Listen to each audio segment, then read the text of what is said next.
Quick question.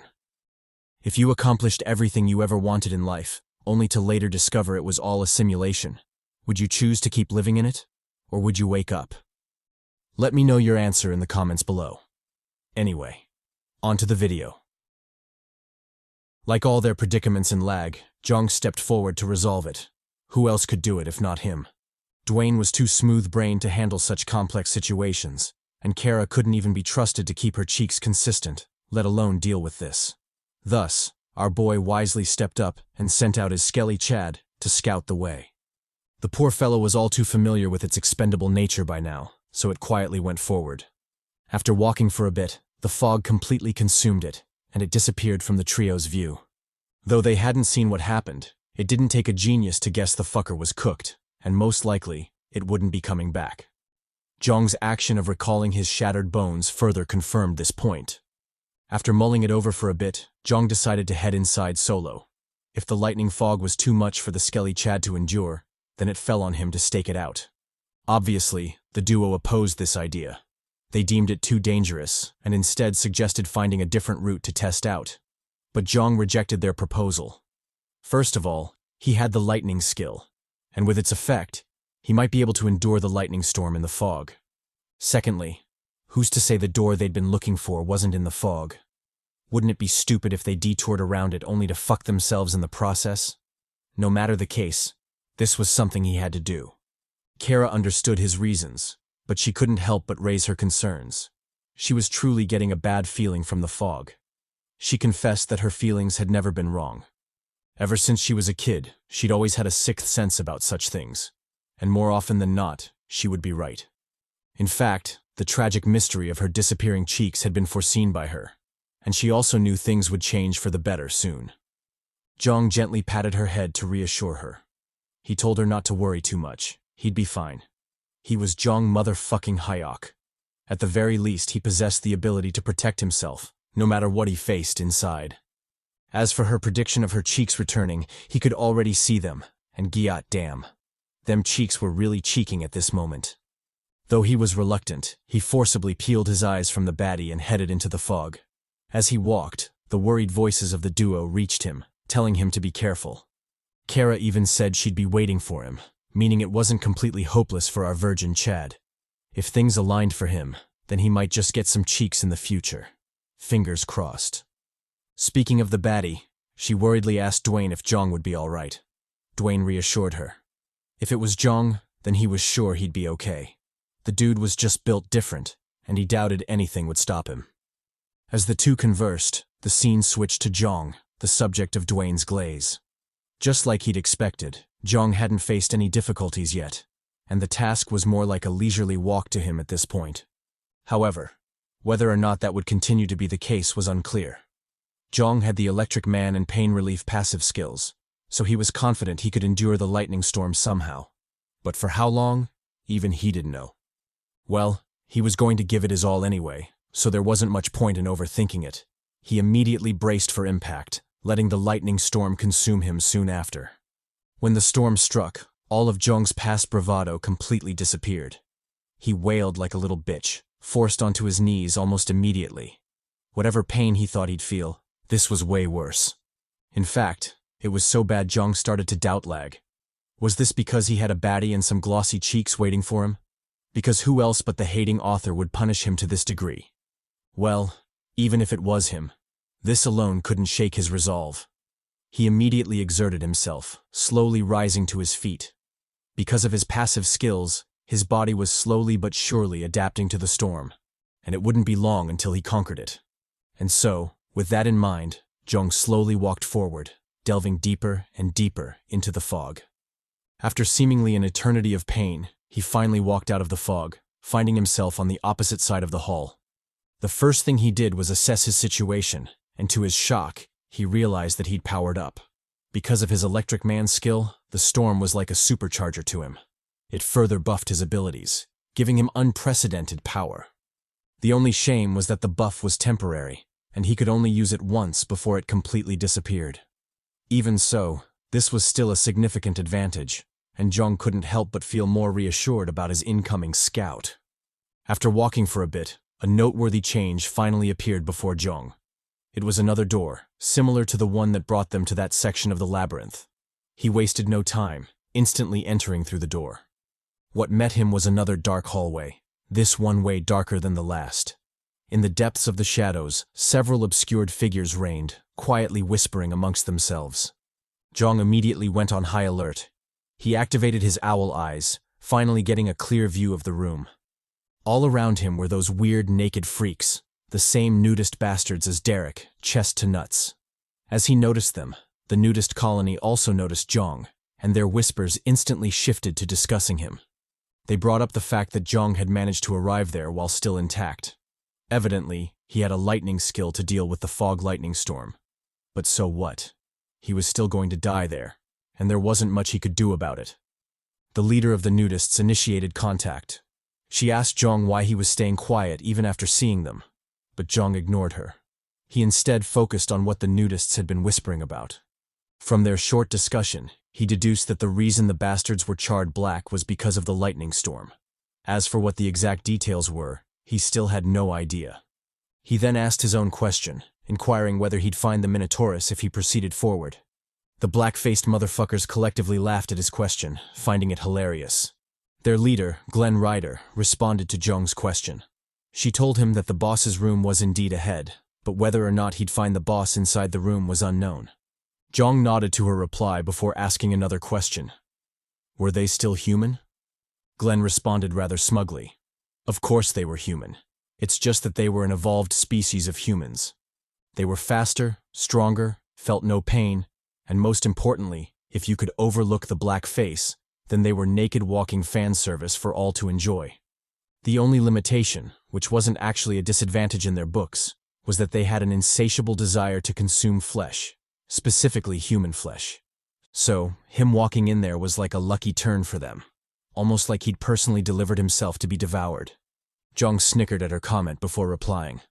First of all, if there was anyone who was lucky, then it had to be him and the homies watching this video, because how often would they get a chance to see some anime boobies and nippies? And secondly, it seemed she didn't know who he was. He was the big dog, MILF hunting, Jeong motherfucking Hyeok. The only thing he came to deliver was their deaths. Glenn said bet to his bold words before commanding the nudist colony to attack. And as expected from these barbaric fuckers, they were all cheeks out as they charged at our boy. Jeong responded in kind. He immediately activated his limitation form, urging the bastards to come at him. Since they were fiends who confessed to loving human meat, especially his meat, he didn't need to hold back against them. He would clap them all, specifically this bastard who decided to flash a lot more than just cheeks. Pause.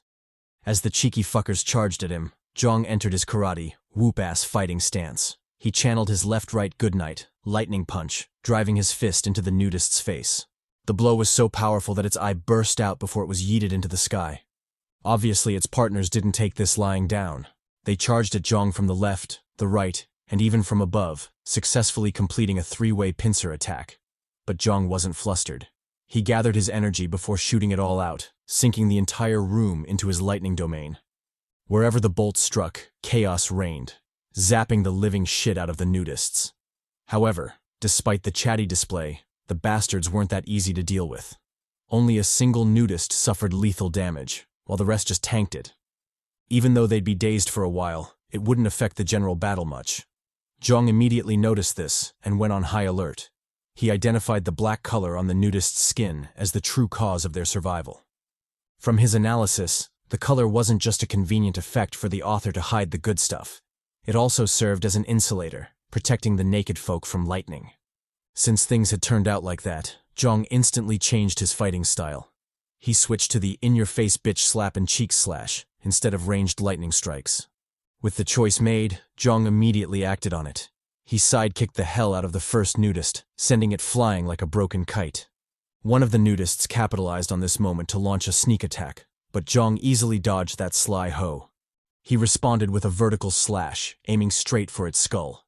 Though the attack landed and dealt significant damage, it was still pointless, because the bastard had purposely sacrificed its arm, saving its life and stalling Jeong in the process. If he continued to fight at this tempo, he'd soon be swarmed and jumped. His defeat wouldn't be surprising afterward. Jeong realized this and changed his fighting style again. This time, he went for the punch-a-bitch no jutsu, yeeting the crap out of a nudist.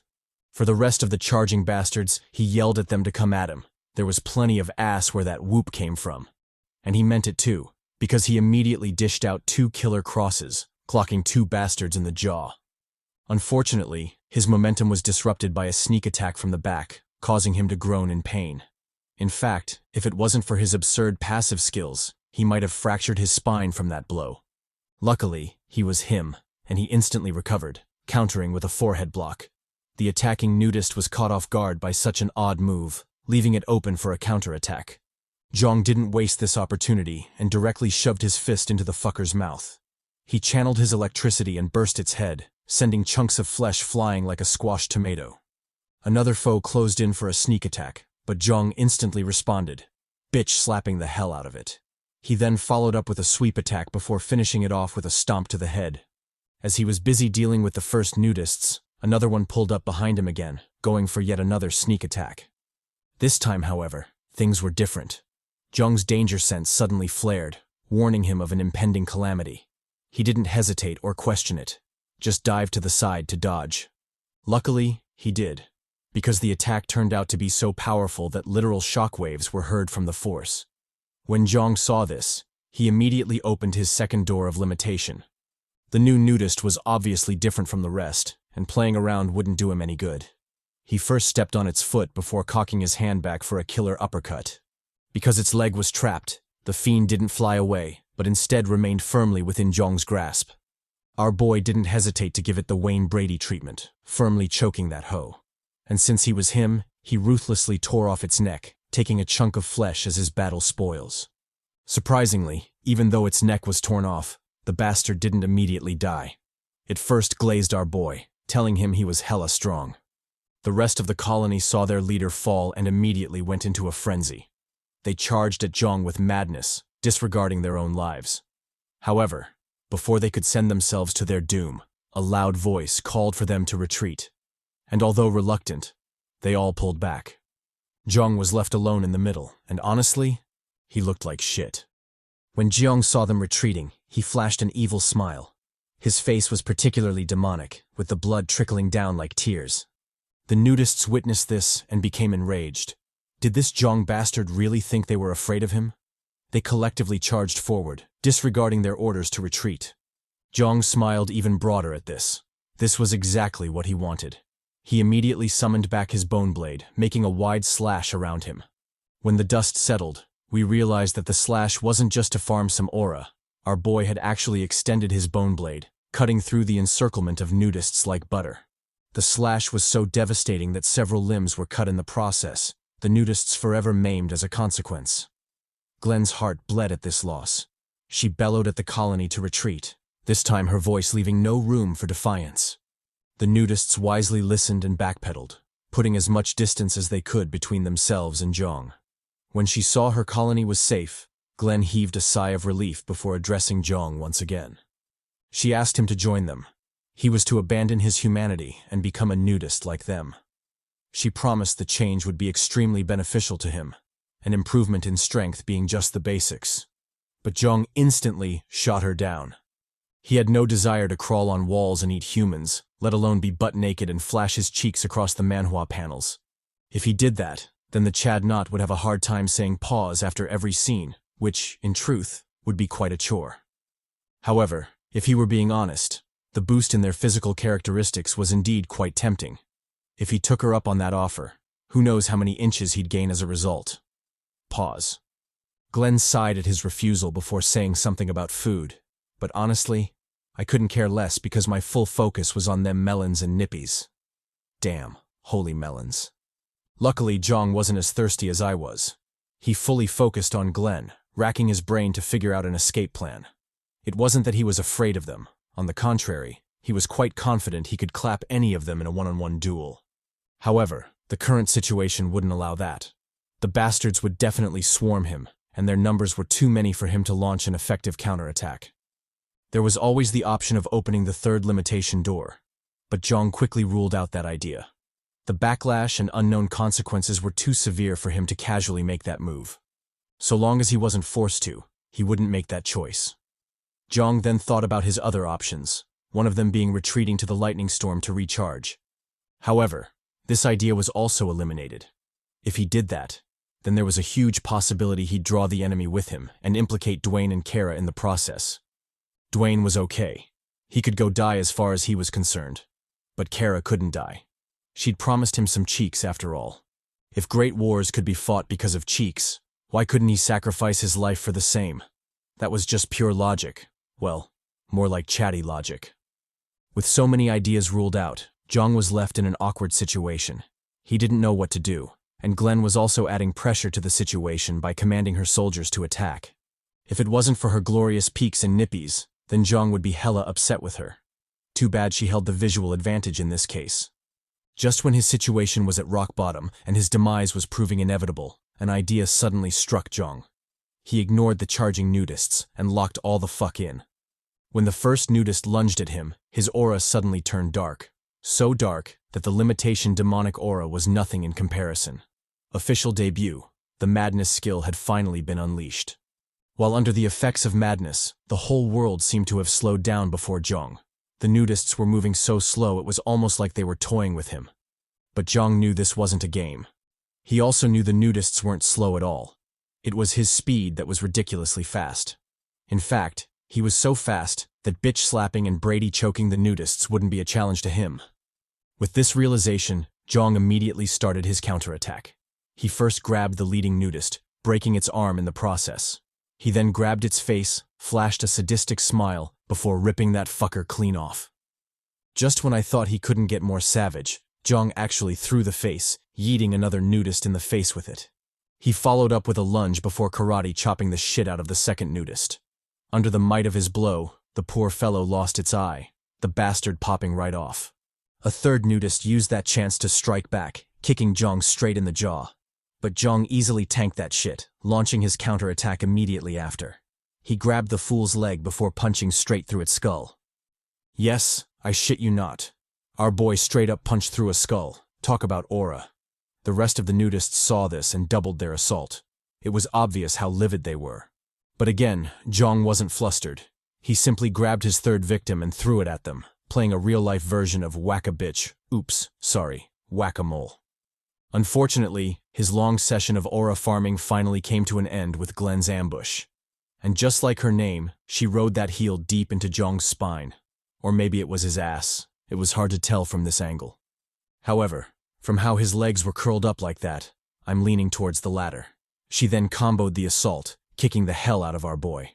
Jeong instantly found himself in quite a pathetic situation. Not only was his ass getting whooped, but he also couldn't get an opening to counterattack, meaning this ass whooping was going to last for a while. But even if that was the case, it wasn't like he was completely helpless. Though Glenn's speed was absurdly high, so high that he couldn't quite keep up, he could still follow her movements with his eyes. If he used that fact and predicted her actions, then it wasn't hard to counter. Just like this. Gotcha, bitch. He grabbed hold of Glenn, scaring the shit out of the latter.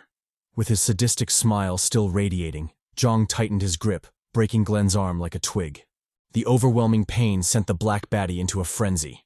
She responded with an upper kick, clocking Jeong straight in the jaw. But our boy didn't relent. He exerted more force, yanking Glenn's arm from her body.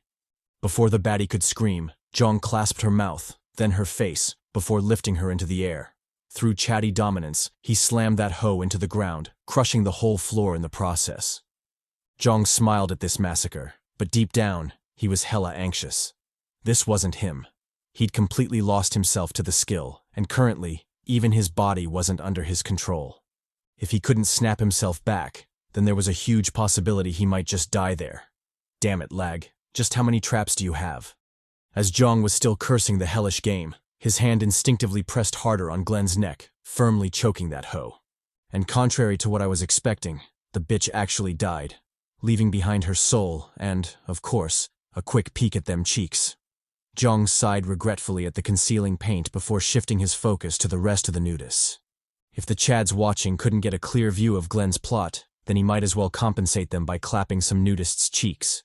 Luckily, the bastards had fallen into chaos after losing their leader, so stomping on them wouldn't be much of a challenge to him. He immediately acted on this, charging forward with the momentum of a crazed beast. The first to feel his wrath was nudist number, who gives a fuck, who instantly got cleaved in half, his innards scattered across the labyrinth floor. Jeong then pounced on the second and third nudists, decapitating one and ripping the throat of the other. He then turned to the next nudist, digging his claws into its guts and pulling out its innards. When even that wasn't enough to satiate his frenzy, he lunged at the next nudist, ripping out its tongue. Just like a crazed fiend, Jeong continued his massacre, blood and flesh chunks continuously littering the ground. When the last of the nudists fell, he raised his head and roared, venting out the darkest of his carnage desires. All around him were the mangled corpses of the nudists, most of them maimed beyond recognition, and the culprit for this massacre just stood there, idly enjoying the bloodshed. You might be fooled into thinking he was contemplating his actions, but in truth, he'd already forgotten about them. Instead, he focused on how he could effectively use the souls. Though it was sad they'd been killed and forgotten so easily, this was L.A.G. Expecting compassion from this hell was pure lunacy. And unfortunately, the lunacy extended not just to the nudists, but to Jeong as well. Since the madness skill was still in effect, Jeong found himself charging for the door, his own wishes be damned. The crazed look and bloodlust were all his consciousness needed to realize what his body was planning. The mad fool was going after Dwayne and Kara. It seemed the madness hadn't had enough carnage, and was thus targeting the squad. Jeong instantly knew this was a problem, but he was helpless to resolve it. While under the effect of madness, his body was not in his control, so he couldn't stop even if he wanted to. Although he cried bitterly inside, he already knew he would be the cause of Dwayne's and Kara's deaths, likely ripping them to pieces. But who was he? He was Jeong Hyeok. How could he give up so easily? How could he lose to a mediocre skill? He immediately locked in, wrestling for control of his legs. With that as a foundation, Jeong controlled his lower body, finally putting an end to his charge. Through gritted teeth, he held on with all his might before eventually ridding himself of the madness effect. After a series of deep breaths, Jeong acknowledged his good luck for once. If he hadn't been nearing the end of the madness skill, he wouldn't have been able to hold on, and who knows what might have happened to Dwayne and Kara. Luckily, the situation was salvaged, and he could still collect the glossy cheeks Kara promised him.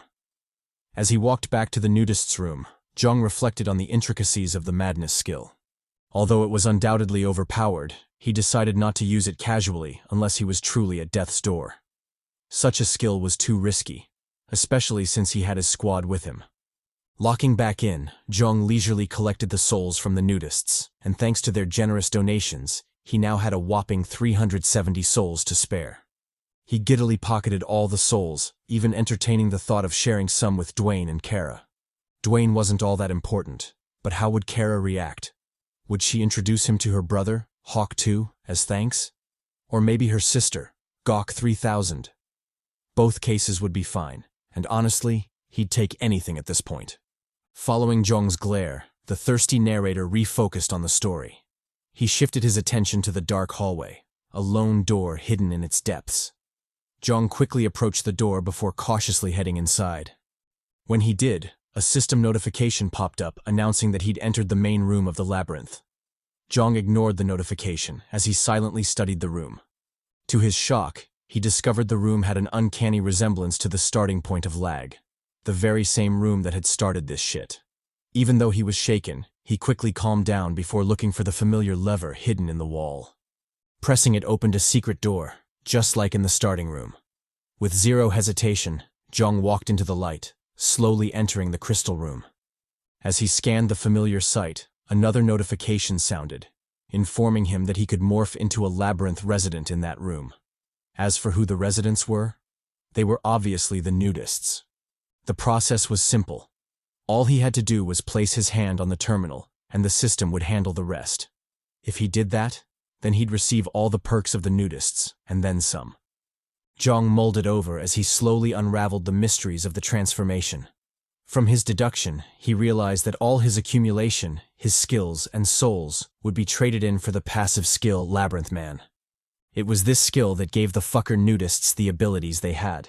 Were he to accept, he would evolve into a being more suited for darkness, while his grade and characteristics would be determined by his accumulation.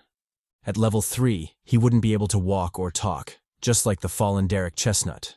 At level 4, he'd be just like Clint, barely able to talk while significantly stronger than level 3. At level 5, he'd be like Glenn, stronger than level 4 and able to communicate fluently. Of course, he wouldn't have the holy melons and cakes Glenn had, but that's neither here nor there. As for levels above 5, he was sure they existed, but the system didn't share details about them. Thinking back to the nudists, Jeong realized they already knew the exit's location. It was just that they couldn't defeat the Minotaur, so they were forced to stay there. From their actions, he deduced that the bastards were probably biding their time, hunting new arrivals, and leveling up their nudist skill with hopes of defeating the Minotaur in the future. Too bad all their plans and preparations went belly up because of him. But if that was the case, how did the bastards get their resistance to lightning? Was that also a part of their transformation? This question stumped Jeong, and he couldn't figure it out no matter how hard he thought about it. Luckily, he didn't have to sweat too much, as L.A.G easily gave him an answer. The solution was insulator paint.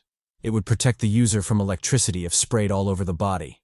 Turns out the nudists weren't just doing so to hide the cheeks. The black paint had tactical significance all along. Of course, just because it's tactical doesn't mean we can overlook its heinous crimes. Do you know how many times I zoomed in on them cheeks to no avail? Someone has to answer for that, and I'm blaming this stupid paint. Jeong also got heated after receiving the paint, but his focus was on something else entirely. He realized that Dwayne and Kara would also be able to cross the lightning fog if they used the paint, but that was only secondary.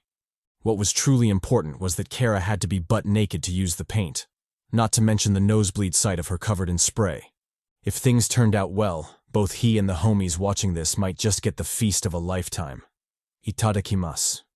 With that glorious view in mind, Jeong resolutely headed back. How could he afford to waste time at such an important moment? He quickly left the crystal room, running back to the oblivious Kara. As he ran, he reflected on his journey in L.A.G so far. Initially, his goal was to survive and escape L.A.G, but things were different now. Not only did he want to escape, he also wanted to bring Kara and Dwayne with him. Escaping alone wasn't enough for him anymore. He wanted to save the duo and get the hell out of there together. Sure, it was going to be hard as fuck, but he was Jeong motherfucking Hyeok. He'd make it work somehow. Just as he was in high spirits, L.A.G spawned in to remind him what kind of place this was. It was hell, and such bitchy ideas wouldn't be tolerated. Before him was a ruined and bloody battlefield, an obvious indication that some shit had definitely happened to the duo. Jeong's heart sank at the sight, and he couldn't help but yell out Kara's name. Damn it, L.A.G. If something happens to her before he collects his owed cheeks, I won't forgive you. Jeong ignored the narrator's pointless banter and rushed forward. As far as he was concerned, Not's thirsty behavior came second. What was truly important was finding his crew. He looked around the room, calling out Dwayne and Kara's names, but what answered him were mere echoes. The duo was nowhere to be seen. An overwhelming feeling of anger and panic assaulted Jeong, and he couldn't help but punch the ground to vent his emotions. Damn it. What was this development? He'd just vowed to escape with the duo. Was he going to fail even before he started? What kind of shit luck was this? He didn't know who or what was responsible for this, whether they were a group or a solo unit. But one thing was for certain. He would kill them all. He would make sure they regretted ever laying their dirty hands on his crew, especially his baddie, Kara. Damn it. He hadn't even held her hand yet. Was he really destined to die a tragic virgin in this game? He hoped the fuck not. Calming his wild heart, Jeong quickly used a skill to regain his composure. I would have mentioned the exact name of the skill, but I'm pretty sure it's not self-composure, as mentioned in the translation. In fact, I'm so confident I could bet my left nut and Dwayne's right titty that it's not that. The translators are just doing whatever they want at this point. Anyway, after using the definitely not self-composure skill, Jeong finally regained some clarity. This wasn't the time to lose himself in rage. It would only blind him and cause him to make mistakes. He needed to be calm. Only then would he be able to pick up the duo's trail and save them, if it was possible. With that in mind, Jeong quickly scanned the battlefield, doing his best to scour every inch of it. Thanks to his attention to detail, he quickly found valuable clues to pursue. One of them was smoke from Kara's fire skill. Another was wreckage from Dwayne's roar skill. Both were still fresh, so the duo must have left just recently. From the traces and the other clues, the signs pointed to them retreating into the lightning fog. However, if that was true, then things didn't bode well for them. Ignoring the ever-deepening pit in his gut, Jeong continued his investigation into the lightning fog. After a bit of tracking, he found the duo's traces, but they disappeared just as quickly as they appeared. With the limited info he had, there was no way of telling what had happened, but if the duo had been forced into the lightning without the paint to protect them, then their demise was proving all the more likely. Although it was sad to think about, there was indeed a high probability of that happening, so denying it was just pure ignorance. However, even if he was the most ignorant person alive, he decided to trust in the squad and ignore the clues. So what if the signs were clear? He was willing to bet his squad wouldn't die so easily. Forget Kara, because the mortality rate of baddies in L.A.G was horrendous. His hopes mainly lay in Dwayne.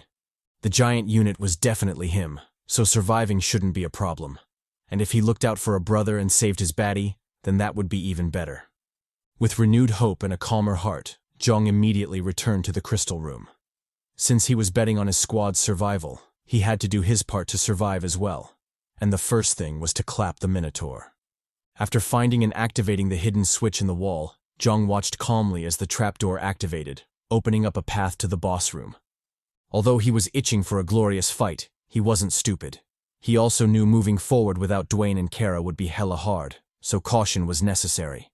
The first thing he needed to do was calm himself and level up. Only then would he have a chance of survival.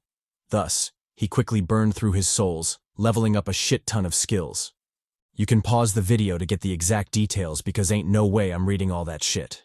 However, as compensation, feel free to imagine me nibbling on your ear. I'm sure that'll make the reading more pleasurable. You're welcome. After bawling the hell out and going on his leveling spree, Jeong successfully upgraded his skills, leaving only 7 souls as backup. With his preparations complete, he resolutely walked into the boss's room, ready to clap some Minotaur cheeks. However, as typical of L.A.G, things wouldn't be so simple. The moment he entered the room, the door immediately closed, blocking any routes for retreat. Not only that, he realized he wasn't the only person in the room. In fact, there were so many people, you'd think they were holding a party or something. Most of them were cool, with killer character designs, but some were just fucked up. Seriously, what in the Zuckerberg is this? With so many new arrivals and so much info to digest, Jeong almost missed the dead Minotaur on the floor. Turns out the boss was already dead, so his trip was for naught. But if that was the case, how come the system hadn't announced the mission's completion? Was there still something cooking in the background, or was L.A.G up to its shenanigans again? Just as he was pondering this point, a figure broke out of the group and silently approached him. He called out to Jeong, yelling that he reeked of blood. This nosy bastard was Jeremy Stone, who, like his name, had them stony abs. His public attribute was an increase in his sense of smell, and currently, his highest skill level was 22. Jeremy went on to question Jeong, asking why he reeked of blood. In fact, his scent was even worse than his own, and he was already a certified lunatic. But Jeong didn't answer. Instead, he raised his vigilance. Since Jeremy went through the trouble of closing the distance, he must be a close-range specialist. And adding that to his constant bullshit yapping, it was clear the bastard wanted some smoke. But to think he would so casually approach him alone. Just how confident was he in his skills? 2 more members broke out of the group, silently reinforcing Jeremy. One of them told him to cut his shit. This was L.A.G. Everyone reeked of blood in that hell. But Jeremy was adamant. He insisted that Jeong's stench was on another level. In fact, it was almost like he'd soaked in a pool of blood before coming there. Not to mention his highest skill level, 30. That wasn't a number that could be reached by ordinary means. Without a doubt, this Jeong bastard was one hell of a freak. The lizard motherfucker took this chance to approach Jeong. He directly extended an invitation, asking Jeong to join them. The other reinforcement quickly rejected the idea. He explained that the group was already in chaos. Most of them were already trying to kill each other. Adding Jeong would only make things worse. Jeremy countered his argument, insisting that it would be fine. And if he was referring to the time he had almost killed him, then that was already in the past. He should go ahead and forget it. Hadn't he apologized enough already? The headband bastard became enraged by his nonchalant attitude. He called Jeremy a coward, a real scam to call a teammate. Jeremy told him to cut the bullshit. He then said some racist shit, but I'm in no mood to translate his bullshit. The two instantly became heated, charging toward each other soon after. Just as they were about to clash, a third person joined the fray, perfectly blocking the two. He chastised them for being reckless, especially since they had a troublesome guest before them. Jeong also studied this foe, noting that he was hella fast. To be able to move with such speed, the bastard must have an acceleration skill or something. But if that was the case, did the skill affect only his movements? Or could he dish out speedy thrusts like the Flash? Pause. After being stopped, Jeremy instantly became a diss buffet, dishing out disses like crazy. Everyone became victims of his strays, and the whole group descended into madness. The commotion continued until the lizard Zuckerberg called for them to shut it. He warned Jeremy to watch himself. There was a limit to his tolerance and generosity. Jeremy instantly cowered, apologizing soon after. His face might be troubling, but it seemed this lizard fucker was the real deal. The only maiden in the group spoke up at that time. She called the men a bunch of idiots. How could they argue with a possible enemy before them? She was Morgane Doublet, and I'm sure if she removed the mask, my schlong would doubled in an instant. Currently, her highest skill level was 26. Jeong watched the madness before dissing the group. They were really a mess.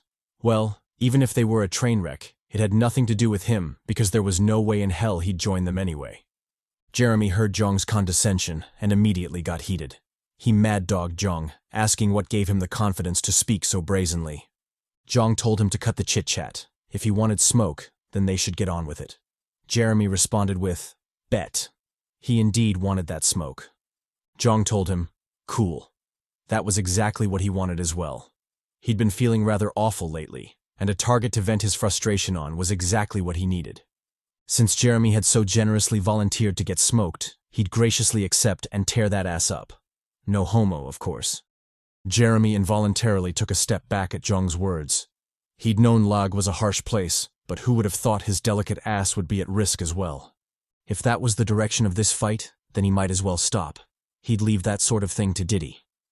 Jeong smiled at his tense face. It was exactly as he thought. More often than not, the loudest people were the most cowardly. If Jeremy was really about that smoke, he wouldn't be talking so much. He would have attacked immediately. Talking meant he was a coward, and cowards tended to die quickly in L.A.G. The rest of the party heard his words and didn't dispute them. On one hand, they were really tired of this Jeremy bastard. On the other hand, they were wary of Jeong, and sacrificing Jeremy to probe his abilities was a worthwhile trade in their books. So what if Jeremy died? It had nothing to do with them. In fact, it would be better for them if he did. The only thing they required was for him to draw out Jeong's abilities before he bit the dust. Jeong eyed the group and immediately knew what they were thinking. But so what?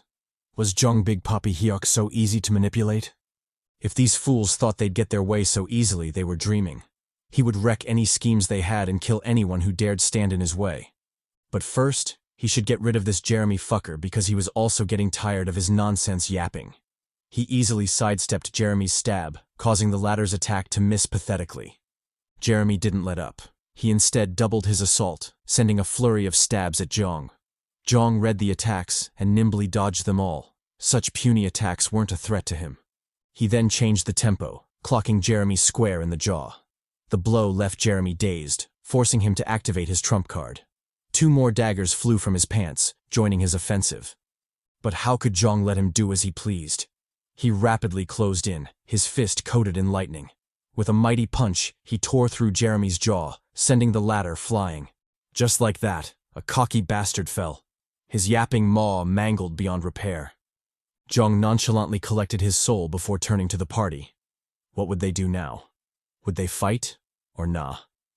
The group remained silent for a while before this creepy Zuckerberg fucker spoke up. He expressed his nonchalance at Jeremy's death, but that didn't mean they wouldn't do anything about it. Though they hated the fool, he was still part of their group, so revenge was definitely appropriate. However, that was only his opinion. The rest would decide for themselves through a vote. After a bit of back and forth, the group settled for a split decision. Half wanted to attack, while the rest wanted to retreat. Jeong told them not to think too much. They'd get clapped regardless. In fact, his hands were rated E for everyone, so they could all get it. If they were still hesitant, they should just gang up on him. He was down for whatever. Lizardmark eyed him before frowning at his confidence. Since he was being that bold, it meant he was a monster, and such freaks weren't easy to kill. Even if it was possible, he didn't see the need to risk it for just Jeremy, so he wisely stepped back, dispelling any ideas of retaliation. As the two sides settled their dispute, the panel switched to the Minotaur. And just as we've grown to expect from L.A.G, some shit was brewing in the background. The corpse started to squirm before a bloody silhouette burst out from within. This sudden change caught everyone off guard, and they all collectively turned to face the new foe. Jeong, in particular, was getting a really bad feeling from the freak, a feeling that only amplified when he heard the bastard scream. No matter what it was, he knew shit was cooked, and it was about time he got his ass out of there. The new foe, the Burning Man, as the system called it, also studied the group, its eyes shining in amusement. It then locked in, its head setting ablaze. Before the group could react, the fiend lunged forward, grabbing Rushing Man by the face. The group gasped at the absurd speed before quickly backpedaling to save themselves. As for Rushing Man, he was left in the foe's hands, his head slowly setting ablaze. One team member rushed in to save him, stabbing Burning Man in the flank. Unfortunately, he was useless and got caught as well. Under the group's horrified gazes, the duo were killed, their heads reduced to cinders. And the worst part? They were completely helpless. They couldn't do shit to the fiend. Another team member charged forward, striking B-Man in the arm. Because of his bombing skill, the strike was actually effective, managing to sever its arm. But just like the last one, the fool was quickly yeeted, dying pathetically soon after. With 3 bodies to its name, Burning Man slowly walked forward, its domineering aura pressing down on the group. Jeong watched this, and the sickening feeling in his gut got more intense. He instinctively realized, fucking around at this point would instantly get him killed, especially since B-Man seemed to have absurd regeneration as well. No matter the case, now was the time to lock in. He couldn't afford to be careless. With that in mind, he called out to Lizard Mark, inquiring if he had some healing potions. The weird fool replied that he had some. But why was he asking? Jeong replied that it was obvious. He was going to clap some Burning Man cheeks. If the lizard could give him the potions, then he would help them kill the boss. If not, then they would all die there. The choice was up to him. Oh, and before he decided, he should know. He had some glossy cheeks waiting for him, so he better not fuck around.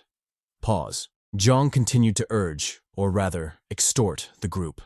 He told them to hand over their health potions, otherwise, he wouldn't move an inch even if the B-Man clapped them all. They might not have realized this, but the Burning Man hadn't looked at him since it appeared. His guess was that it was focused on the group that killed the Minotaur, so he should be safe until it killed them all. Lizard heard his analysis and frowned slightly. Now that he thought about it, there was indeed some truth to Jeong Bastard's words. But did they really have to give up their potions? Just as he was struggling with the choice, another member of the group stepped up. He cockily told Jeong to step back. He didn't need help from a petty bastard like him. Jeong told him to do as he pleased. He wouldn't care either way, even if the Burning Man tenderized his black ass. The Black Pirate told him, bet, he didn't need his help or concern anyway. He would solo the B-Man, so Jeong better stand back and watch. Saying so, he decisively dashed forward, activating a skill in the process. The skill was the fire resistance skill, so the fool had great confidence against the boss. He connected a right jab, sending the foe reeling. Just as he was about to celebrate his victory, the tables suddenly turned, catching him completely off guard. The Burning Man abruptly counterattacked, setting his arm ablaze. The cocky fool cried out in pain, horrified by the sudden change. But before he could piece together what the hell was going on, the B-Man pressed the attack, grabbing him by the head. Under the group's stunned gazes, the Burning Man tore off his head, incinerating it soon after. Jeong watched this passively before directing his focus to the surviving duo. He told them to make up their minds, lest they end up like Black Pirate. If they still insisted on stalling for time, then he'd abandon them, and he wouldn't help even if they begged him. Lizard considered his request before calling out to Morgane. He instructed her to hand over her potion, and although she was unwilling, she had no choice but to comply. Following her action, he also handed over his health potion, completing their side of the deal. Jeong received the items and couldn't help but smile.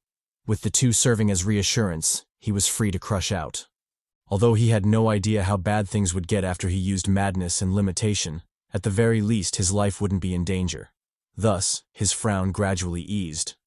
Lizard saw his relaxed demeanor and threatened immediately. If he couldn't kill the boss, even after extorting them, then he'd forget everything and kill him instead. Jeong told him not to get ahead of himself.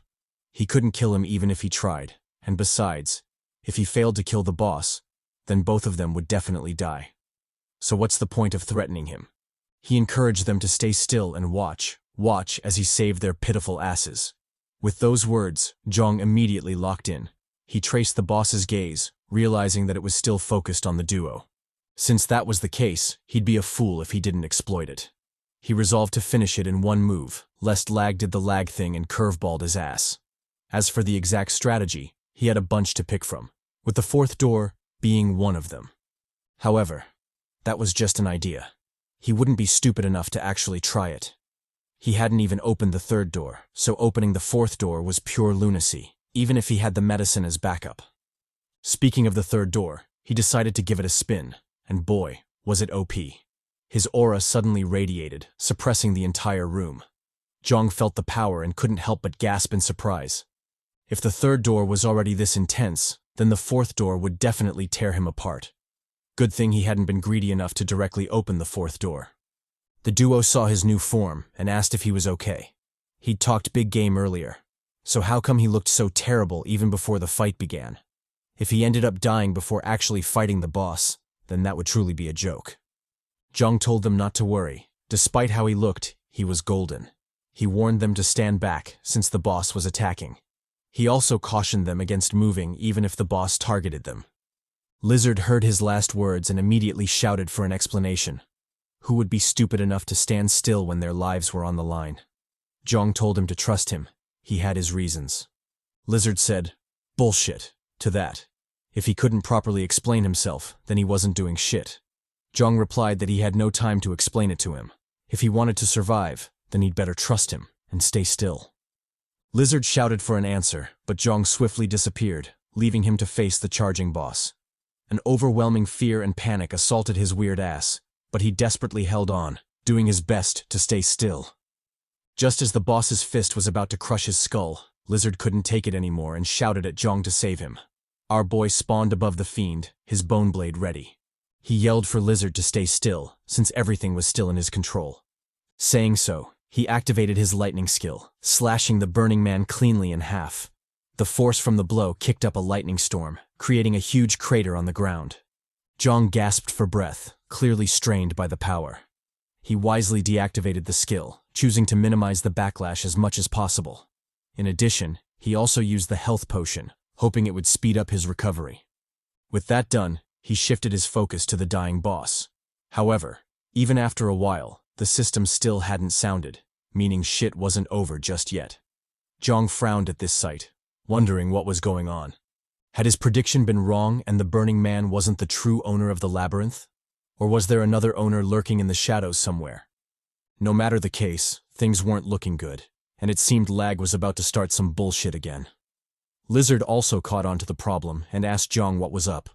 Was he sure the boss was dead? Or was it just pretending? Morgane replied that it was definitely dead, especially since its body was all burnt up. However, before she could expound some more, a sudden stabbing sound sounded, drawing everyone's attention. When the duo turned to check, they were shocked to see a shadowy blade stabbed through the baddie. The culprit for his backstab was the Burnt Man, the second form of the Burning Man. The system described it as a being made of smoke, capable of growing and shrinking as it wished. Currently, its highest skill level was 1. The room instantly turned chaotic with Morgane's ambush. The duo hadn't expected it to happen, so they were caught completely off guard. Unfortunately for them, the boss wasn't going to give them the time to adjust. It immediately shot out an attack aimed at Jeong. Jeong barely dodged the blow, narrowly saving his life. If he'd been late to open the second door, then he would have died for sure. His heart raced at the boss's absurd speed. How could it be that fast? Moreover, how was the attack still so powerful despite its crazy speed? It made no fucking sense. With how things were, Jeong suddenly smelled an intense stench of death. If he couldn't find an effective way to kill the boss bastard, then he would for sure die there. Worst part? He'd die in the company of the lizard bastard instead of a milfy mommy. What a trash way to go. Over at Lizard Mark, the dude chose the absolute worst time to get caught in his feels. He crouched before the dead Morgane, saying a bunch of sentimental nonsense to her. Well, technically, they weren't nonsense. In fact, they were actually pretty sweet. But come on, dude. Now isn't the time to say goodbye to bitches. Make some damn moves. The burnt man obviously wasn't going to let go of this opportunity. It swang at Lizard, going for a direct KO. Jeong saw this and immediately panicked. He shouted at Lizard to get his shit together. The baddie was already gone. Before he could convince the freak, the strike from B-Man landed, yeeting the absolute shit out of Morgane's corpse. As for Lizard, he'd narrowly escaped the attack, relying on some weird ass-pull move. The boss became more enraged after missing its attack. It decisively went all in, unleashing a flurry of strikes at Lizard. However, the ugly fool was still under the protection of plot armor, so he easily evaded the blows. As he ran, the scaly bastard took the chance to self-glaze a bit, flexing that he wouldn't die so easily. So what if the B-Man spanked his baddie? He'd make sure to get his revenge. In fact, his revenge arc would begin right now. He decisively lunged at the boss, his new skill on full display. Contrary to the lizard or salamander skills you might have expected, the fool actually had a cat skill, specifically, cat dance skill. The skill enabled fast and consecutive attacks and also buffed his physical abilities, so it wasn't that booty of a skill. Actually, it was pretty handy against the boss because it perfectly countered its incorporeal form. Every swing of Lizard's claws did fatal damage to the boss, dispersing its body bit by bit. Jeong saw this and immediately developed a battle strategy against the boss. If they could bombard it with quick, conservative attacks, then there was a chance they could win this fight easily. However, as expected of L.A.G, shit wouldn't go so easily. The boss suddenly switched up its fighting style, catching the duo off guard. Lizard was the first to feel this change, with a stab aimed at his head. Luckily, the weird fool was as nimble as a cat, allowing him to narrowly dodge the assault. Following his backflip, Lizard landed on the labyrinth wall before shooting back at the boss. The two continued their intense tango as the homie Jeong watched on from the sidelines. After observing for a while, Jeong gathered enough information to confidently join the fight. He first activated a movement technique, allowing him to glide seamlessly across the battlefield. He then summoned his bone blade before morphing it into a glaive. With the new weapon in tow, Jeong unleashed a flurry of stabs on the boss, slowly dispersing its body. On the other side, Lizard also joined the offensive, trapping the fiend in a pincer attack. Under the duo's relentless barrage, the boss finally scattered, leaving behind a faint shadow of itself. Jeong eyed the thin shadow and immediately frowned. Under normal circumstances, this would have been the time to receive the mission clear notification. But since nothing happened, it was safe to assume L.A.G was back at it again. He immediately locked in, ready for whatever shit would pop off. And as expected, the boss suddenly underwent a bizarre transformation, scaring the shit out of the duo. They rapidly backpedaled, moving away from the cluster of darkness that was the boss. However, halfway through the retreat, Lizard suddenly lost his damn mind and instead charged at the boss. He shouted a bunch of war cry bullshit, but honestly, I stopped listening because I knew this motherfucker was cooked. Jeong also felt the same way, so he silently watched on from the sidelines. And true to our prediction, just as Lizard was about to strike the boss, a new change occurred, leaving the fool in a perilous situation. Jeong picked up on this and shouted a warning to Lizard. Unfortunately, it was too late, and the die was already cast. When Lizard's attack landed, his eyes involuntarily widened, and an overwhelming feeling of dread assaulted him. He hadn't felt any feedback from his strike, meaning he hadn't hit the boss, but opened himself up for a brutal counterattack instead. Obviously, the boss wouldn't let go of such a prime opportunity.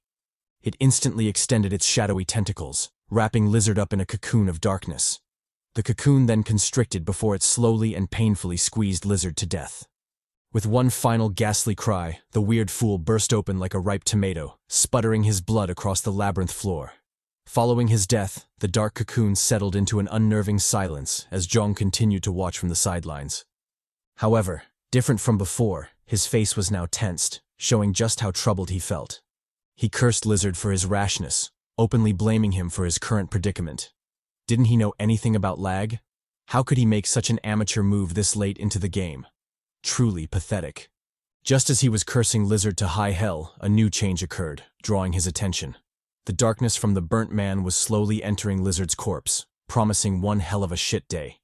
After a bit of time and under Jeong's tensed gaze, the possessed lizard slowly rose up, standing grandly before Jeong. Jeong gazed somberly at Lizard's abyss-like eyes before silently cursing to himself. He'd known this shit would happen, because when has Lag ever liked him? But even still, this wasn't enough to douse his spirit. He instantly locked in, opening the third door from the get-go.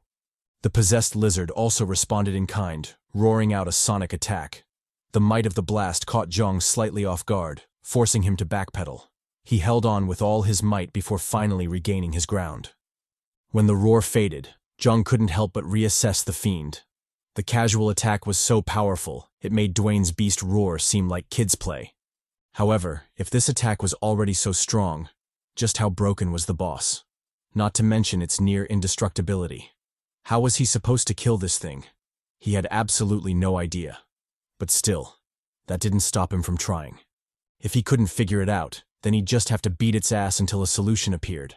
Sometimes the simplest solution is the best solution. Thinking so, he decisively raised his glaive, ready to clap some possessed cheeks. With zero hesitation, he let that thing fly, unleashing the might of Asgard on its smoky ass.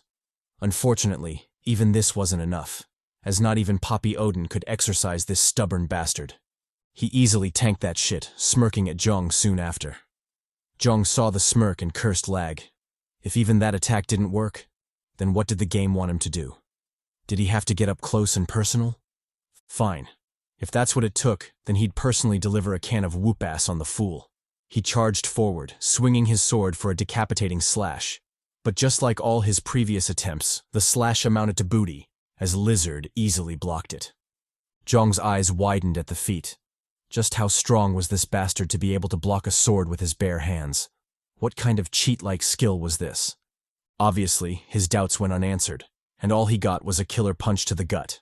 The blow was so severe that Jeong coughed up a mouthful of blood before being sent flying like a broken kite. As he closed in on the labyrinth wall, Jeong finally regained his senses and realized the immense danger he was in. If he clashed head-on at his current speed, then the impact would do even more damage than Lizard's punch. Such a thing couldn't be allowed to happen, thus he wisely channeled his acrobat-type shit, pulling off a mid-flight somersault. Thanks to his quick thinking, Jeong safely landed on the labyrinth wall, dispersing most of the momentum. With the quick second of respite, he quickly assessed the situation before realizing the boss wasn't all that strong. Sure, its physical abilities were absurd, but it wasn't to the point he couldn't endure it. And since that was the case, he quickly developed immense confidence in facing it in direct combat. He immediately lunged forward, clocking the boss in the jaw. Lizard responded with a nasty cross before eating Jeong's uppercut soon after. He instantly counterattacked with an uppercut of his own before winding back for a strong punch. Jeong did the same as the two titans clashed fists. The force from the blow kicked both of them back, forcing both parties to backtrack. Jeong quickly stabilized his body before shooting a glance at Lizard. What he saw made his scalp itch, as the bastard wasn't injured at all. Even after all that shit, the fool was still smirking, clearly enjoying the brawl. In fact, if he had to compare, he'd probably say he'd lost out on that exchange, with the only consolation being he'd managed to snatch Lizard's soul during the chaos. However, other than that, the situation wasn't looking too good, and if he couldn't turn things around, then he'd definitely die there. But even if he knew that, what could he possibly do? His stamina was already dangerously low, and the toll for using the third limitation door was already creeping in. If he wasn't careful, he might just die from the backlash before falling prey to the boss. With so many unfavorable factors, Jeong contemplated betting it all on madness. Since things had developed to that point, he might as well go mad and bring the bastard down with him. Unfortunately, even if he was suicidal, the madness skill was still on cooldown until his stamina recovered. If he wanted to use it, then he'd have to stall for 20 minutes at least. Jeong cursed at his dire circumstances but was helpless all the same. No matter how he thought about it, his only option was to fight, and fight some more. If he was lucky, then he might just fight his way to victory, or maybe a glorious death. In any case, his best move was to lock in and let them hooks fly. As he thought to this point, Jeong couldn't help but miss his crew. If they had been there, he wouldn't be going through this shit. At the very least, he might have used Dwayne as a meat shield as he escaped with his baddie Kara. What a fairy tale that would have been. Unfortunately, Lag wasn't a fairy tale, and Lizard wouldn't stay still and let him dream. He immediately lunged at him, forcing our boy to lock in. Jeong pushed the chaotic thoughts from his mind as he summoned his bone blade. Since things had gotten to this point, he might as well stab a bitch, and if even that isn't enough, he'd double down with a storm of lightning. He was really curious to see if the bastard was as indestructible as it seemed. Thus, Lizard was sent flying from the blow as Jeong watched on expectantly. However, after a quick glance, his face couldn't help but darken. The fool still had no injuries, and Jeong's attack seemed to be futile. He'd purposely aimed for the heart, but to think even that didn't work. Well, no shit. Did he forget the fool was already dead? Jeong watched on gravely before his expression suddenly changed.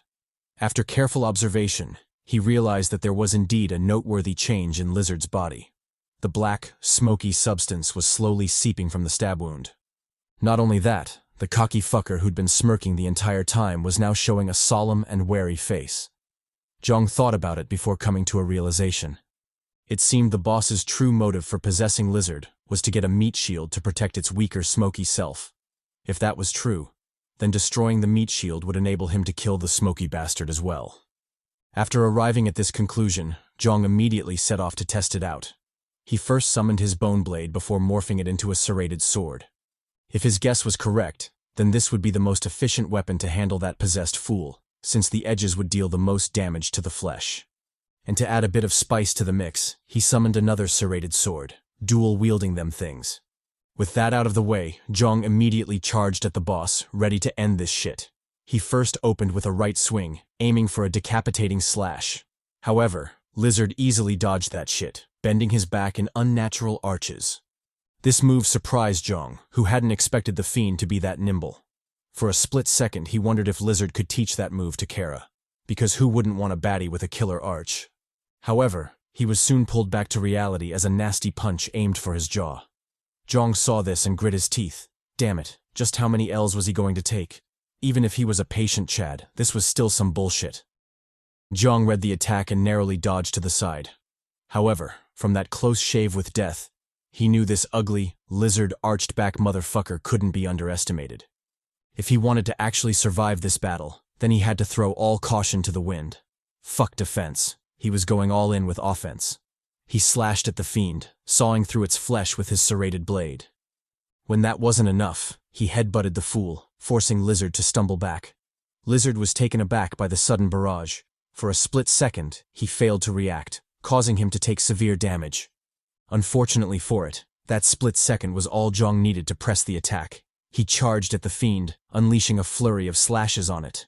Although each slash didn't do much damage, they quickly added up, forcing Lizard into a passive state. Jeong capitalized on this and doubled the assault, hoping to chip away at its life. But Lizard read through his intentions and counterattacked, grabbing and breaking Jeong's sword. Without the sword, Jeong immediately backpedaled. He'd be a fool if he insisted on attacking. Attacking such a foe without a weapon was pure lunacy. It'd be a miracle if he didn't get his ass clapped. Pause. Jeong ignored the narrator's sussy comment as he focused on the fiend. Although the ass clap made him think of Tai Min, he knew now wasn't the time for that shit. Ever since he dealt that sweet combo damage to the B-man, its aura had suddenly changed, almost as if it was cornered and desperate. Well, whatever the bastard had in store, Jeong was confident he could handle it somehow, so he dared the boss to come at him. Lizard said cool and spawned in front of Jeong, his fist already on his face. It moved with such speed that Jeong couldn't react, only letting out a soft bitchy whimper to express his shock. However, despite all that, he was still him. So he instinctively leaned forward, hoping to block with the toughest bone in the body. Obviously that didn't work out, and Jeong was yeeted to high heaven. In fact, the blow was so bad that Jeong was sent flying like a slapped hoe, crashing pathetically against the labyrinth wall. When he finally hit the ground, he couldn't help but look at the boss in shock. Where the fuck had all that strength come from? Had it been holding back this entire time? And if so, then this was truly some bullshit. If he compared his current strength to his past lives, then he'd say he had enough strength to rival the past him when he was on the 9th or maybe even 10th basement floor. That is to say, he was overpowered as fuck, but even so, this lizard bastard still sent him flying. How was that possible? Why was a boss this strong camping on the 6th floor? It made no sense. When he thought about it, Jeong inevitably doubted L.A.G. Could it be that the B-man was a trap by the game? Something that wasn't meant to be killed, just like the masked lion? Because if so, then it would make more sense. Unfortunately, he didn't have enough information to deduce the truth, and it wasn't like Lizard would idle around as he figured shit out. No matter the case, he still had to move. Only then would he have a slim chance to escape. He shakily stood up, only to collapse to his knees soon after. Coupled with his blurry vision and stinging head, Jeong realized his injuries were more severe than he'd initially thought. In fact, it was so bad that he couldn't control his body, essentially reduced to a sitting duck for the B-man. Jeong grit his teeth and tried again, but no matter what he did, he still ended up on his knees, completely helpless. It was then that the sultry voice of death whispered into his ear. He was going to die. The next attack would kill him for sure. Jeong felt immense bitterness at the thought. Was this how he'd die? After everything he'd been through? Was he really going to die on his knees like a bitch, stepped on by this lizard bastard? Hell no. He'd be damned if he let that happen. Ever since the beginning, the system had promised a reward if the boss was killed. That meant it was definitely possible to clap this fool. If so, then why was he hesitating? Who better than him, Jeong the Big Papi Hyeok, the MILF Slayer Hyeok, and the Maiden Conqueror Hyeok, could kill it? He immediately locked in, blocking Lizard's stomp with his arms. Through gritted teeth, he vowed to hold on, determined to fight until his last breath. Lizard stomped even harder at his defiance, resigned to extinguish that spark of rebellion in his eyes. Unbeknownst to them, the clash caused cracks on the floor, and the damage was only spreading as the fight continued. Before they could react, the ground suddenly collapsed, dragging both of them to the pits of hell. Well, maybe not hell, but it was still hella dark, so their fates weren't looking too good. After falling through the darkness for seemingly an eternity, Jeong suddenly crashed into a rocky desert, kicking up a dust storm from his pathetic landing. When the dust finally settled, the ragged silhouette of our boy became visible, and it was clear he'd seen better days. But even still, Jeong was happy he'd survived, and he thanked the sand for cushioning his fall. With that out of the way, he glanced around the room, marveled that such a place existed on the 6th basement floor. Unfortunately, his joy didn't last long as he soon caught a glimpse of Lizard. Of course the bastard had survived. This wouldn't be Lag if he didn't. Jeong grit his teeth as he cursed the resilient fucker. Why couldn't it fall on a rock or something? Why couldn't his luck be good for once? Well, to hell with it. If the fiend wanted smoke, then he'd give him smoke. Coincidentally, his butt had been itching lately, and he felt it was about time he pulled an ability out of his ass. He swiftly called upon his lightning, morphing it into a ball of carnage. With that as the base, he channeled more and more power to it, causing the lightning ball to balloon up in an instant. When the ball reached its limit, Jeong condensed it, forcing it to shrink to a regular-sized Chidori. Of course, this wasn't the real Chidori, but a Temu knockoff by the maidenless author. Jeong stared at the lightning ball as he reaffirmed his resolve. Although this was an impromptu ass pull, he still knew he couldn't be careless handling such a concentrated ball of energy. One wrong move, and it'd be off to Lag heaven for him. However, what choice did he have? If he didn't risk it, he would die for sure. Thus, he resolutely pushed the ball into his chest, allowing the lightning to run rampant in his body. Bolts of lightning streaked from his chest, bathing the surroundings in a storm of lightning. When the storm finally stopped, Jeong's silhouette became visible, and so did his new transformation. Official debut. Lightning Man just joined the fray. If you're curious about where the ability came from, just forget about it. The author explained with some bullshit, but I know ass-pull plot armor when I see it. Just forget it. It'll be simpler for everyone if you do. Over at Jeong, he mad-dogged Lizard, his battle lust brimming. With so much power coursing through him, he couldn't wait to clap some reptilian cheeks. He stared down the fiend, resolved not to die just yet. No matter the cost, he'd survive this hell, and hopefully, make it out with his crew. With his mind made up, Jeong locked all the fuck in. He channeled the lightning through his body, preparing for a devastating counterattack. The lightning flowed from his happy feet to his head through his chatty body. Buffed by the ass-pull technique, Maiden Hunter Jeong bravely faced off against Lizard, his intent to battle obvious. Lizard rose to the challenge, glaring back at Jeong. It then locked in before shooting straight at Jeong. Jeong was slightly startled by the attack, but he didn't lose his cool. He simply gathered his energy before zeroing in on Lizard. Thanks to his supercharged body, he could now follow the fiend's movements. All those absurdly fast attacks were mere trash in his eyes. Thus he easily swatted Lizard to the side, bitch-slapping the shit out of the fool. Lizard was shocked by the sudden change, clearly confused by Jeong Bastard's power-up. However, despite the shock, it was still a boss. How could it falter because of a simple yeeting? It swiftly locked back in, prepared another attack, and lunged back at Jeong. Jeong read the attack and prepared a counter of his own. He crouched down before shooting at Lizard with a nasty Superman punch. Both titans clashed midway, causing a deafening explosion to sound. The force from the impact was so powerful that the surrounding space was sent into disarray, dust and wind clouds billowing about. Obviously, Lizard fell short in the exchange, causing it to fall back. In that short exchange, its arm was essentially crippled, leaving it in a perilous situation. Jeong noticed this and immediately prepared a counterattack. He wouldn't be the top dog if he didn't capitalize on such opportunities. Thus, he decisively shot at Lizard, ready to kick the fucker while he was down. Well, more like punch a fucker, based on the knuckled sandwich he just shoved into its face. Lizard quickly found itself in a perilous situation, cornered on all sides by the slayer Jeong. It shot through the air, obviously still reeling from the blow. Meanwhile, Jeong pressed the attack, gliding through the air like a Greek god. Without mercy, he delivered another savage punch, yeeting Lizard away like a broken kite. Capitalizing on this opening, Jeong shot forward again, recreating the iconic punch scene from Man of Steel.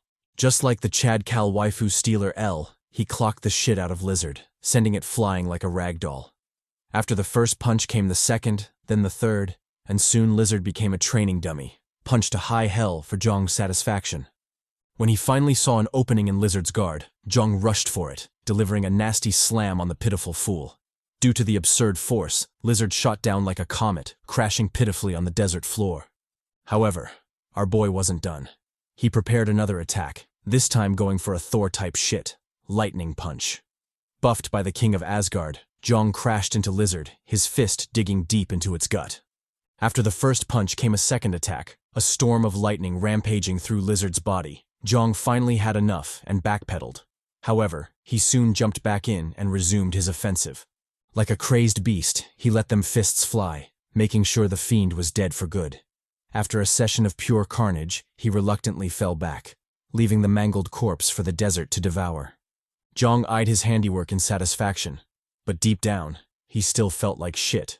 He already knew the backlash would be strong, but he'd never imagined it would be this severe.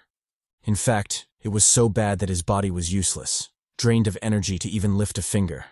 Well, even if that was the case, he was still glad he went through with it. Because of the OP move, he'd managed to get rid of the boss, and that was a worthwhile trade in his books. Just as he was glazing himself, a sudden change occurred before him, catching him completely off guard. Lizard, the same fool that had its body torn to bits, was slowly rising, an action that greatly shocked Jeong. He wondered how the fool was still alive, especially since he'd personally torn it to shreds. Unfortunately, the boss wouldn't answer, and it wasn't like his denial would change anything. Thus, he swiftly locked in, glaring daggers at the approaching Lizard. Lizard calmly walked toward Jeong, causing the latter to frown intensely.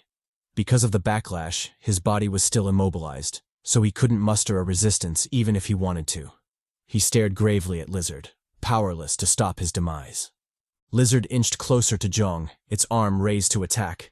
Because of Jeong's condition, the bastard was essentially powerless, a fat fish on the chopping board. Without giving the fish any chance to counterattack, Lizard punched forward, aiming for Jeong's heart. Jeong's face instantly paled, dreading that his end had finally come. But contrary to his expectations, Lizard suddenly stopped, its fist passing harmlessly through Jeong's body. Jeong stared in surprise at the slowly dissipating bee-man, puzzled as to what was going on. Even if it was plot armor, wasn't this a bit too much? He shot a questioning glance at Not, but the chatty narrator told him to just go with it. Why was he questioning blessings? Who knows? Maybe his next armor would be some bitches, and he'd finally get himself some waifus. Until then, he should pay attention to the system notification, as it had some news to deliver.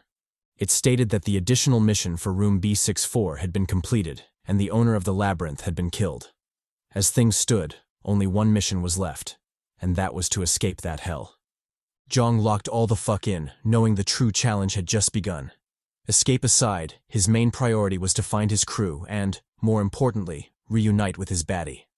Hopefully this time, the author would have some mercy and his baddie would still be alive, because otherwise, fuck that dude. As he was thinking of his future moves, the mist that was formerly the B-Man fully dissipated, leaving behind a brand new shade of souls. I'm colorblind as fuck, so I won't even attempt identifying the color.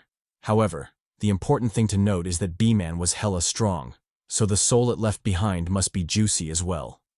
Jeong smiled at the loot, but the surprises didn't end there. Just as it had promised, a gift was granted by the system for the courageous players who killed the owner of the labyrinth. For our boy, the gift manifested as a swirling black vortex which promptly shot at him.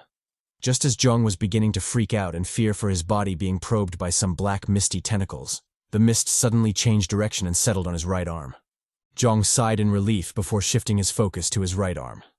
On it was the system's gift, which it described as the gray body skill. The skill basically allowed for partial transformation, and the effect extended to skills as well. Although Jeong felt uneasy about it, he still accepted the skill. Because what else could he do? On top of that, it was his experience that skills and effects were generally harmless to the users, so that at least gave him some confidence. However, just because that was the case didn't mean it was still true. This was lag after all, so he wouldn't be surprised if the game switched things up just to mess with him. He decided to test things out. Only then would he be truly secure. The first test involved the Bone Blade, which transformed from an equipment skill into a passive skill. Due to the change, the skill became permanently his, and its ease of use increased drastically. He could now summon and morph the Bone Blade at will, making the skill more versatile and deadly. Unfortunately, with every upside, there's a downside, and in this case the Skeleton Soldier skill was permanently removed, canceling his access to it. Although it was a shame, Jeong quickly got over it because the next upgrade was just that great. The Skull King's face successfully upgraded to the Skull King passive skill. The skill served as a permanent buff, strengthening Jeong's bones to a ridiculous degree. And yes, I mean all the bones. From his arms, to his legs, and of course, his boner. Ahem. Let's move on, shall we? Due to the buff, Jeong's defense had also strengthened significantly, increasing his chances of survival. And although I'm not sure, I believe he now has what it takes to fight evenly against Stepan, or at the very least not lose so pathetically. That in itself should tell you just how much he'd leveled up. However, Jeong still had a lot on his mind, which sucked the joy from the moment. He was really worried about the crew. Were they still alive? Did they manage to escape the labyrinth? He didn't know, and that uncertainty was driving him crazy. He thought about it for a while before sighing in defeat. There wasn't anything he could do. He just hoped they were alive, and that they'd reunite soon enough. Shaking the turbulent thoughts from his mind, Jeong looked around the space. He was still hella tired, so finding a place to hide was of utmost importance. Second to that was avoiding any conflict, as fighting in his current condition would just lead him to death. Thus, he shakily walked forward, nesting himself in a secluded spot amidst the desert rocks. When he settled down, his eyes drooped immediately, too tired to stay awake. Soon, his gentle snores sounded, serenading the calm desert. After an unknown period of time, Jeong finally stirred from his slumber, fully ready to re-embark on his journey. However, that's when he discovered an unforeseen problem. He had no idea where to go. All around him was an unfamiliar desert, so where the hell was he supposed to go? Left with no choice, Jeong picked a random direction and just walked. Whether he was right or not, he'd figure out later. For now, all he could do was move. After walking for hours, the intense heat of the desert finally got to him, and Jeong couldn't help but pant heavily. However, even though he was tired, he still continued walking, since stopping would only lead to his death. He knew for a fact there was an end to the desert, so he just kept walking, even though his efforts were proving more and more futile. Luckily, after an eternity of suffering, and just when he was about to collapse, things finally turned around, and Jeong finally saw some hope. Before him was a huge hole, or rather, quicksand, the only oddity in the otherwise monotonous desert. Jeong quickly identified it as the entrance to the next floor, as nothing else seemed to fit the description better. On top of that, he'd also run into such kinds of entrances in his past lives, so he was pretty sure this was the real deal. Probably. Wasting no time, Jeong swiftly took a deep breath before jumping into the quicksand.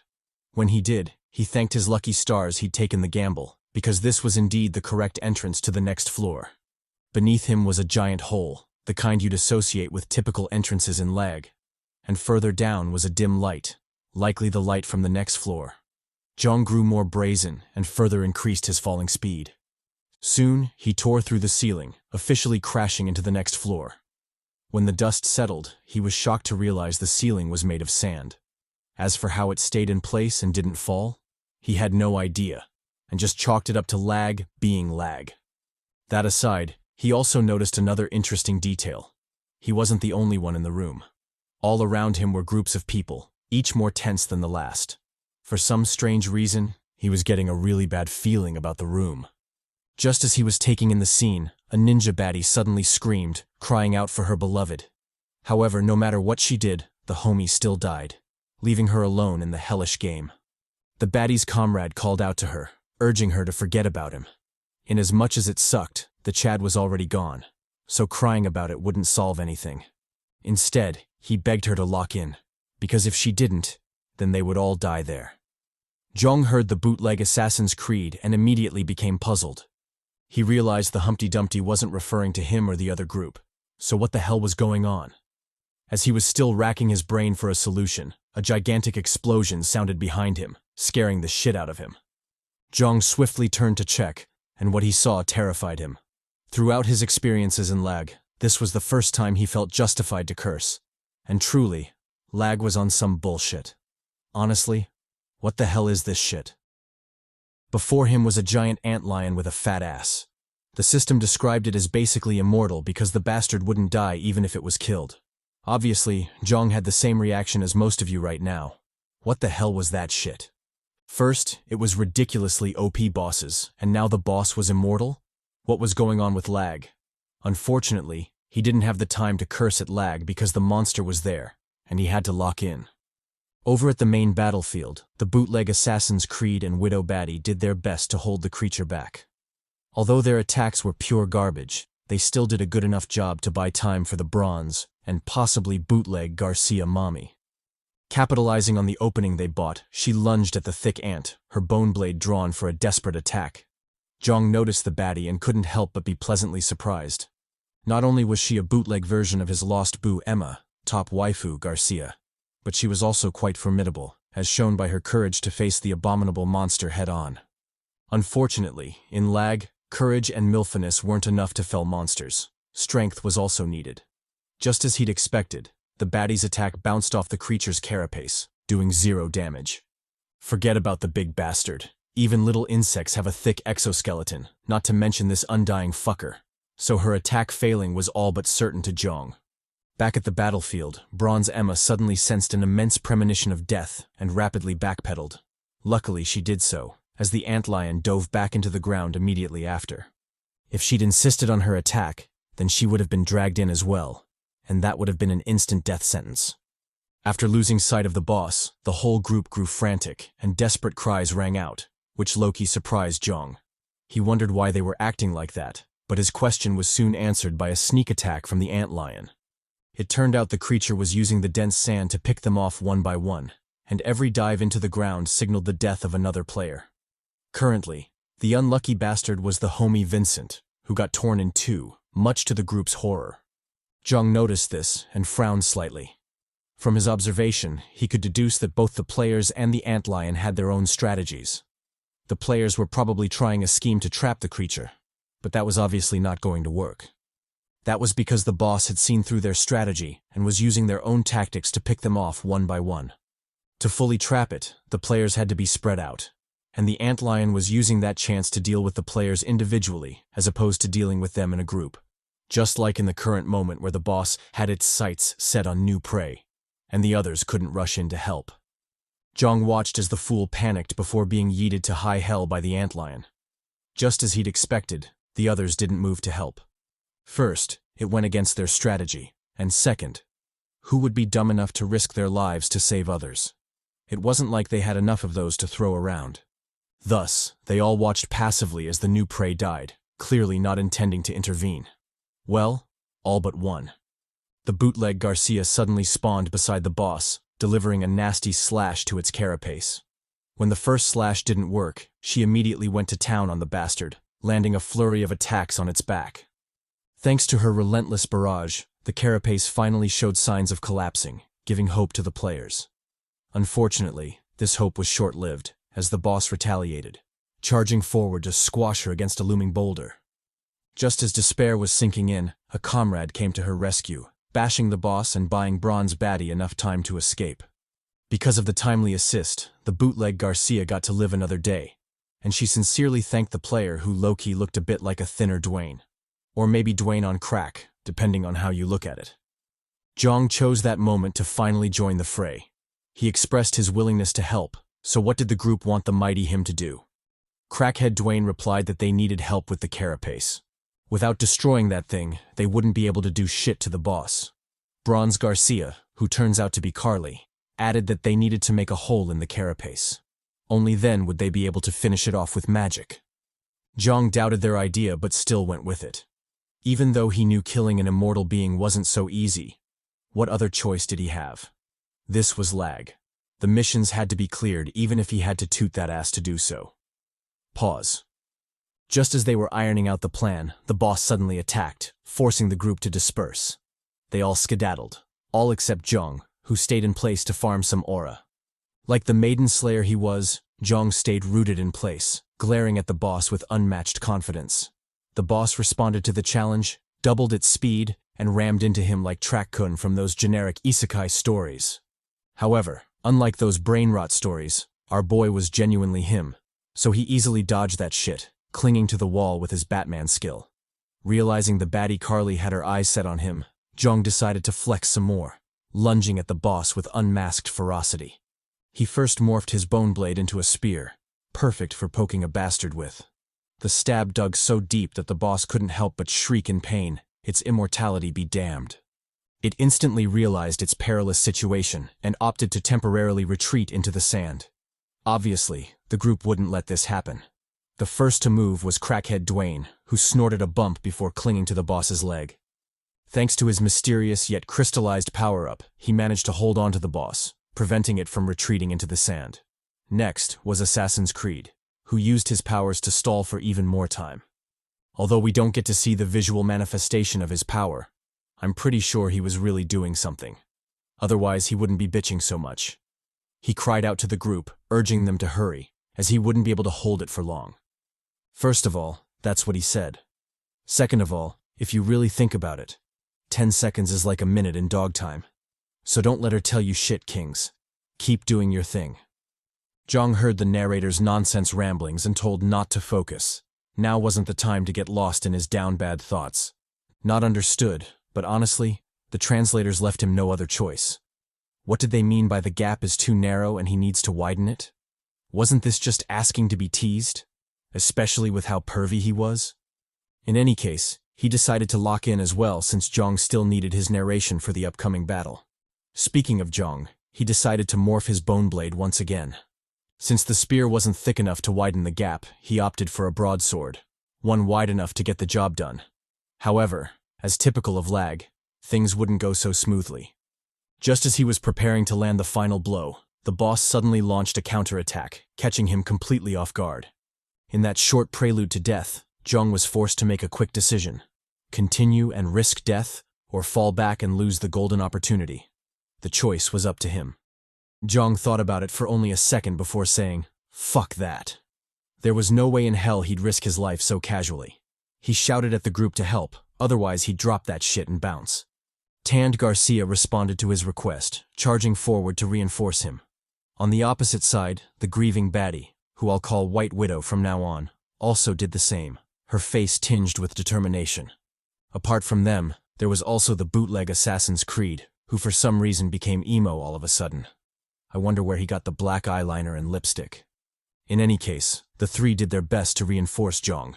And yes, I said three, because Crackhead Dwayne stupidly got himself killed, stabbed through by the antlion's leg. Because of his foolish death, the antlion got enough leeway to retaliate, and it didn't hesitate to unleash its fury on Assassin's Creed. It yeeted him to the side like a rag doll, causing the poor emo to crash pathetically against the cave wall. Jeong saw this and immediately tensed up. With 2 players out of commission, things had suddenly become more difficult. As if proving him right, the antlion launched another sneak attack, this time attacking from a seemingly impossible angle. Jeong felt the threat and instantly dodged, narrowly escaping a quick kiss with death. If he'd hesitated for even a second, then he would have been another meat skewer on the battlefield, dying as pathetically as crackhead Dwayne. As he was thanking his lucky stars, Jeong noticed something that made his frown deepen. The wound on the boss's back was closing. In fact, the healing speed was so fast that Jeong couldn't believe just how much of a cheat it was. Was this what the system meant by it being immortal? Because if so, then he kinda got it now. However, just because he understood it didn't mean he'd let it happen. He'd be damned if he let lag have its way. Thus, he rapidly shot toward the boss, opening the first limitation door in the process. When he deemed that insufficient to deal with the boss, he added on the lightning effect, zapping the shit out of the boss. Bronze Baddie took that chance to attack as well, closing in on the boss with her bone blade. Thanks to Jeong's efforts, the boss's wound wasn't completely healed yet, so the baddie simply jammed her blade into it. After managing to keep the wound open, Carly turned to White Widow, urging her to make her move. White Widow didn't disappoint. Although she was still grieving her beloved, she knew a new hunk was already in sight, so it was time she forgot that loser. If she wanted to impress the MILF hunter Jeong, then she had to give it her all. She channeled her fire skill, shooting it at the boss soon after. As the flame flew, it morphed into a serpentine form, which quickly slithered into the boss's guts. Jeong and Carly immediately backpedaled, having no desire to get caught up in the ensuing explosions. As expected, the carnage was grand, making their choice to retreat the correct one. Devastating explosions rang out across the boss's body, reducing it to a fiery mess. Of course, the fiend didn't take this lying down. It immediately retaliated, swatting Carly away like a bug. The tanned baddie was caught completely off guard, causing her to black out immediately. With her neutralized, the battlefield instantly became more dangerous, adding more pressure to Jeong and White Widow. Speaking of Jeong, he finally made his move, closing the gap between himself and the fiend. His plan was simple. Kill the boss before Lag did the Lag thing and crashed out again. Coincidentally, the boss had its sights set on Carly and White Widow, which made his ambush all the better. On one hand, he could kill the biggest threat in the room, effectively saving his own life. And on the other hand, he could save 2 damsels in distress. Who knows how they'd reward him? Probably with some cheeks. In any case, the game plan was set. He had to clap some ant cakes. Jeong rushed forward before lunging at the bone blade on the boss's carapace.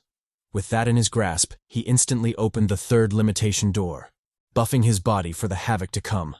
Wasting no time, he channeled his lightning storm, bathing the fiend in its zapping brilliance. Due to the devastating attack, the boss's body fell apart like dominoes, crumbling to pieces under its relentless barrage. Soon, the fiend met its end, with its head popping off like a ripe tomato. Jeong saw this and wisely deactivated his limitation form. As much as he wanted to continue zapping this bastard, he knew such acts were pointless, and it would only put him in danger. Instead, he shifted his attention to the baddies, curious to know how they were doing. White Widow replied that they were good, thanks to him. However, since they were already talking, she might as well apologize in advance. Jeong eyed her curiously before asking what she was talking about. Why was she apologizing to him? Before he could get an answer, the sand suddenly attacked, wrapping around him like a cocoon. In that split second, an idea popped into his mind, and he immediately knew what was going on. This was a double cross. He'd been betrayed by these treacherous bitches. Damn. Jeong glanced behind him, and just as he'd expected, Assassin Creed was in on the backstab as well. Despite the seemingly dangerous situation he was in, he still remained relatively calm, as if this wasn't that big of a deal. With his calm demeanor still evident, he turned to face the baddies, inquiring if they were sure about this. Did they really want this smoke? White Widow replied that they didn't, but they had no other option. Tanned Garcia added that this was their strategy. For weaklings like them to survive in Lag, they had no choice but to hunt the strong. It was the only way to survive. He seemed strong, so he must know what kind of hell Lag is. Without taking such risks, how could they grow strong enough to survive? Jeong stared at the treacherous bitches but didn't say anything. Words were useless at that point. The baddies had already made their choice, so talking to them was just a waste of time. Carly noticed his patient acceptance and stepped forward. She believed this was Jeong's way of accepting his fate, probably because he knew he couldn't escape anyway. She gazed at the Chad sadly before sighing in resolution. It had to be done, even if she didn't want to. However, because he was a handsome and chatty poppy, she'd try to make it as painless as possible. There wasn't a need for such a fine specimen to suffer. With that in mind, she stabbed at Jeong, landing a direct hit on his chest. When the strike landed, Carly couldn't help but recoil in shock. What the hell was going on? The stab had done 0 damage to Jeong, even failing to pierce his skin. She suddenly had a bad premonition warning her to watch out. However, before she could react, Jeong flexed his lightning, easily breaking out of the sand cocoon. Now free, Jeong glared at the treacherous wenches. He let them know he didn't blame them, because he too had done the same in the past. And just like them, his ending was also quite tragic. But just because he understood them didn't mean he'd forgive them. They'd tried to kill him, so it was only right if he killed them as well. Saying so, Jeong opened the second door of limitation, ready for battle. As he was preparing to clap some cheeks, Emo Creed lunged from behind, attempting a sneak attack. He decisively launched his strongest attack, hoping to kill Jeong on the spot. Unfortunately for him, Jeong easily blocked that shit, using his lightning to counter the sand skill. Before the bastard could react, he responded with a left jab aimed at his flank. Creed noticed the attack and hurriedly erected a shield to block. Although the skill wouldn't hold for long, it was still enough for him to launch an attack of his own. However, Jeong read through this attack as well, blocking it with relative ease. This time, he opted for a forehead block, causing significant damage to Creed's arm. Just as he was about to finish him off, the ladies finally intervened with a blazing serpent hurling straight at him. Jeong ate the attack, forcing him to backpedal quite a bit. With the explosion's smoke still blocking his vision, Carly spawned behind him, attempting another sneak attack. However, this time Jeong was ready. He silently blocked the baddie's strike, stabbing into her gut in the process. Carly recoiled from the pain, nursing her wound as she backtracked from Jeong. Before he could press the attack, Creed appeared behind him again, going for a lethal blow. This time, Jeong had had enough and savagely grabbed him by the face. He lifted the fucker into the air before slamming him hard onto the ground. Ignoring Creed's pathetic chokes and sobs, he proceeded to zap the shit out of him, reducing his face to a burnt crisp. Done with that, he calmly turned to face the baddies. What would they do now? Would they fight or nah? Carly told him not to fuck with them. Ever since the beginning, they were ready to risk their lives. In fact, with Creed's death, that determination only strengthened, so there was nothing left to discuss. She told Jeong to come at them. They were ready to see this through till the end. With that, the duo charged at Jeong, causing a devastating explosion from their clash. A short while later, the room finally regained its calm, indicating the end of the battle. Left standing was the homie Jeong, who silently deactivated his limitation form. Although he'd just been through a battle, he didn't seem fazed at all, almost as if it was nothing. The only clue to the big clash was the blood on his blade and the dead corpses on the floor, both mangled to some degree. Jeong stared at the baddies, but he didn't seem bothered in the slightest. This was L.A.G. Such occurrences were common in that hell. If it had been the other way around, he was sure the wenches wouldn't have hesitated, so there was no need to feel sorry about it. He calmly collected their souls, using their power to level up his skills. He leveled up Tough Skin from level 20 to level 30, significantly increasing his defense. On top of that, when Tough Skin leveled up, it influenced the Bone Weapon skill, making it level up to Bone Equipment passive skill. With that out of the way, Jeong contemplated leveling up his Calm Breathing skill, but decided against it for now. Although the upgrade would make several skills easier to use, he didn't have enough souls to do so, so he put it aside for now. Besides, there were still several aspects of the calm breathing he hadn't tried out yet, like breath holding, so he wasn't in a rush to advance. Finished with his looting, Jeong turned to the nearby door, probably the entrance to the next floor. Wasting no time, he entered through the door, finding himself in an empty corridor. After walking for a bit, he finally reached his destination, the official entrance to the 7th floor. Jeong eyed the door before resolutely heading inside. What was there to fear anyway? When the door closed behind him, Jeong found himself in quite a pickle. If he were to describe it, he'd say something like doors, or rather, hella doors, judging by how many there were.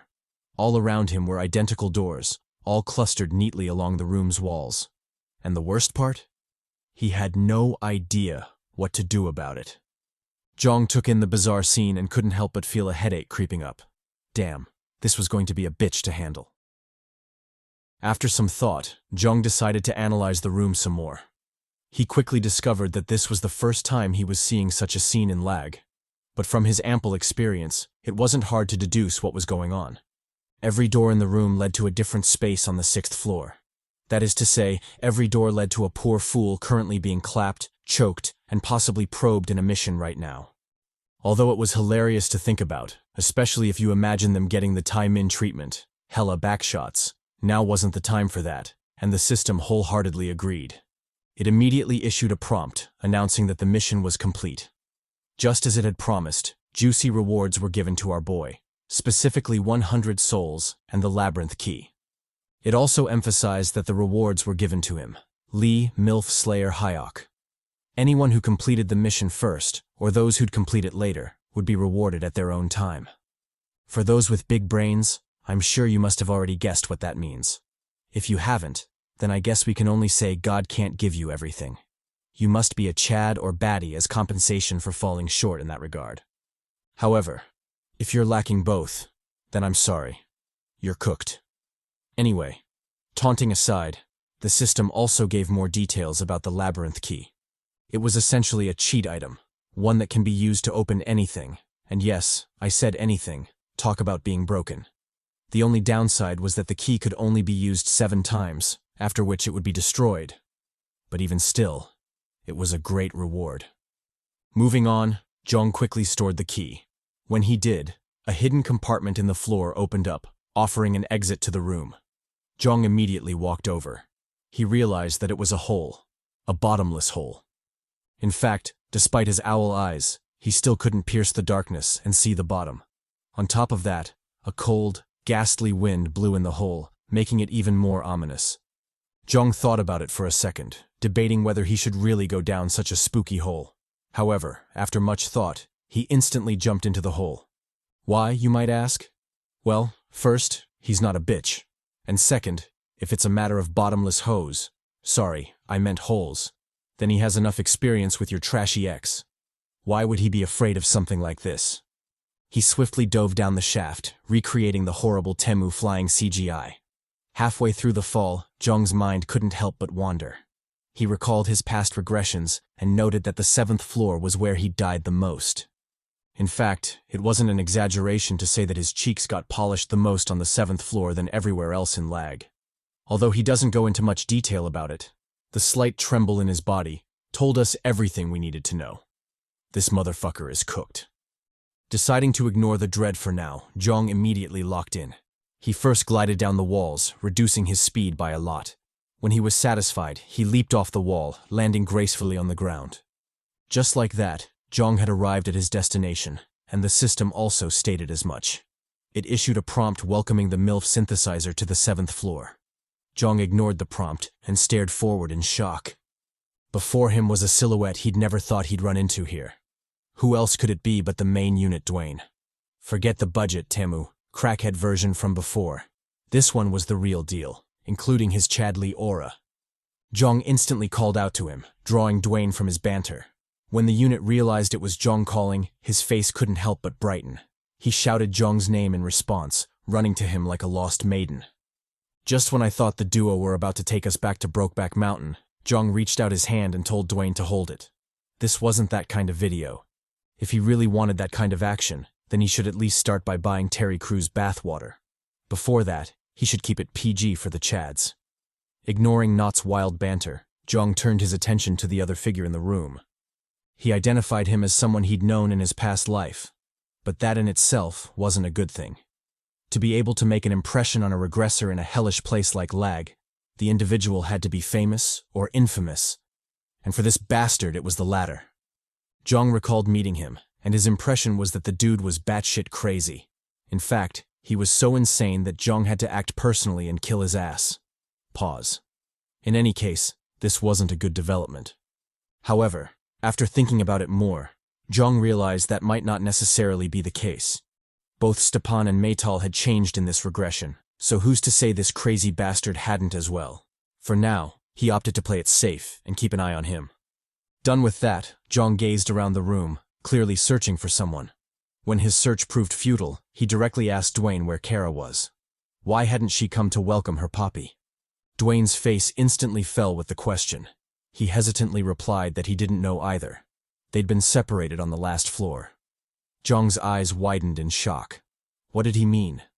Dwayne explained that after he'd left, a scary bastard ambushed them, forcing them into the lightning cloud. Although they tried to fight back, all their attacks didn't do shit, leaving them in a perilous situation. Cornered and with no other choice, he'd drawn the fiend's aggro, hoping to buy time for Kara to escape. Luckily, that part of the plan worked, and the fiend chased after him. Jeong immediately asked how he'd survived.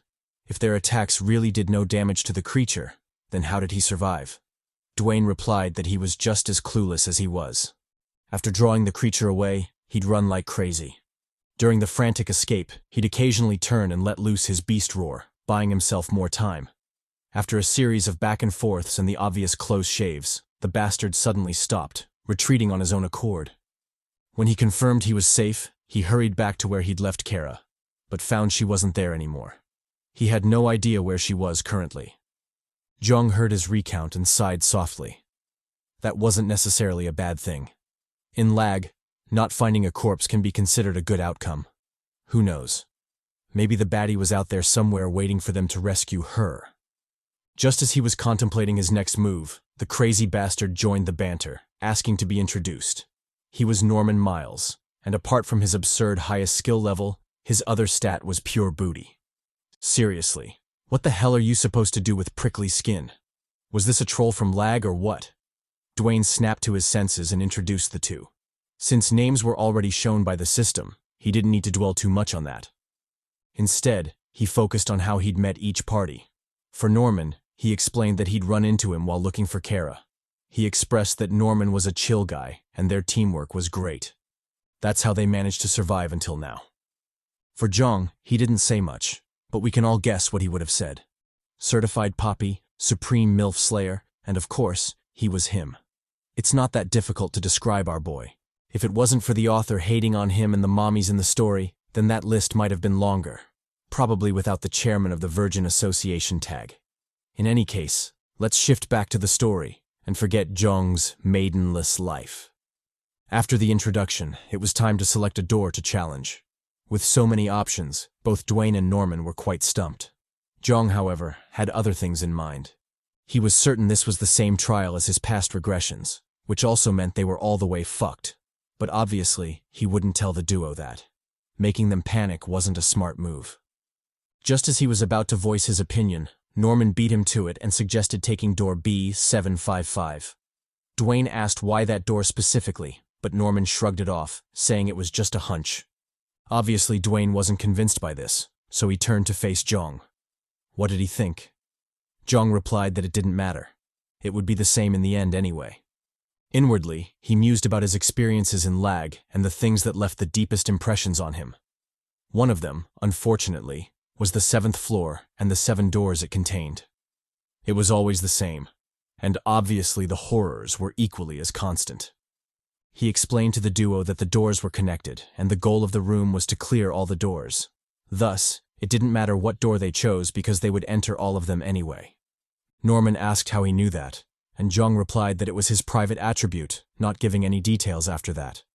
Norman quickly got the hint and stopped prying. Instead, he asked Jeong what they should do. Jeong replied that they'd enter the doors, but in order. His explanation was that the doors had different difficulties, so it was best to tackle them from the easiest to the hardest. That way they'll have more leeway in the fights. The duo quickly agreed. It wasn't like they had any better ideas anyway. Thus, the trio promptly entered their first door, B711. What greeted them was a surreal scene, a room covered in calming blue, an obvious oddity in the hell that was L.A.G. If it wasn't for their rich experience, they might have fallen for the trap and assumed they were safe. Luckily, they weren't that naive, and the system prompt also helped them snap out of that foolish mindset. It explained the details of the room, but it's mostly everything Jeong had said, so don't worry about it. The only new info was the rewards, and the system promised quite the haul. First was 200 souls, next was an equipment exchange coin, and finally was a random skill exchange coin. It went without saying that the system was quite generous this time, which could only mean the room was about to violate our boys in all the wrong ways. Major pause. Apart from the main mission, the room also had a side mission, specifically to defeat the boss in every room. If they did that, then they'd get an additional reward. The clueless duo read through the prompts and commented indifferently. They deemed the mission quite simple, provided they were lucky and didn't fuck up. Jeong didn't reply, almost as if he couldn't be bothered with their naive words. Just as the duo were about to ask him what's up and where the boss was, a summoning circle suddenly shone from up ahead, drawing their attention. From the circle, aqua blobs of water slowly coalesced, obviously shaping into a new terror. Jeong's face instantly became solemn. He told the Chads to lock in because shit was finally about to go down. True to his prediction, the coalesced waters slowly started to take form. Much to the trio's shock, the water first morphed into a wicked beard before completing the body of the dreaded boss. From an outward appearance, it wasn't that menacing. Just the typical forms we've grown to expect in L.A.G. In fact, with that potbelly and literal dicklessness, I'd say this is the sloppiest and saddest boss design I've seen in L.A.G. so far. And it's not just me thinking so, even the system threw shots at the fool, further emphasizing its L. It introduced him as Laggard the Dickless. Okay, maybe just Laggard. I added the dickless part myself. Anyway, its public attribute described it as extremely lazy, though not slow in the slightest. Currently, its highest skill level was 45. At first, I was puzzled as to why the fool was catching so many strays. I mean, being ugly and dickless was already bad enough, so why did the system have to call him lazy? But then I saw his nose, and I gotta say, this motherfucker deserves it. Just what in the eye show speed is that? Jeong also saw the beast, and his expression turned serious. However, contrary to my wilding thoughts, his attention was on something else. Laggard, this willyless fool, was different from his past regressions. And as a consequence, he had no idea how to deal with the pot-bellied, broad-nosed freak. As he was contemplating his next actions, the oblivious duo called out to him, asking what they should do next. Jeong replied that he had no idea. It wasn't like he knew everything. Norman glanced at him suspiciously. What did he mean he didn't know? Didn't his private attribute tell him? Or was it that the info he received wasn't as detailed as he'd initially believed? Well, if that was the case, then his attribute balance was pure garbage. The demerits of only having 2 active skills couldn't balance out the merits of receiving occasional info about the rooms. The balance was just off, and if he were to be honest, he'd probably say L.A.G. screwed him over. However, despite believing so, Norman still felt something wasn't right. He highly believed Jeong was hiding something. Otherwise, it wouldn't make sense. The only concern was, did Dwayne know about this, or had he been successfully fooled by Jeong as well? If it was the latter, then he should immediately abandon this group, because there was no way he'd trust his life to a liar and a fool. Shelving his doubts for now, Norman noticed another bizarre scene. Laggard seemed to be rooted in place. Even with enemies before it, the fool still didn't budge, a complete opposite to the monsters they'd run into so far. Jeong thought about it before instructing the duo to approach it. If Laggard didn't want to move, then they'd just go to him. Thus, the trio walked forward, decisive in their steps. Halfway through the walk, the fiend still stared at them passively, almost as if it had no intentions to respond. However, when they crossed the 3/4 mark, it finally lost its cool and whispered to them. It called them troublesome. Much to the trio's puzzlement, the boss proceeded to go on a long rant, explaining how troublesome it was.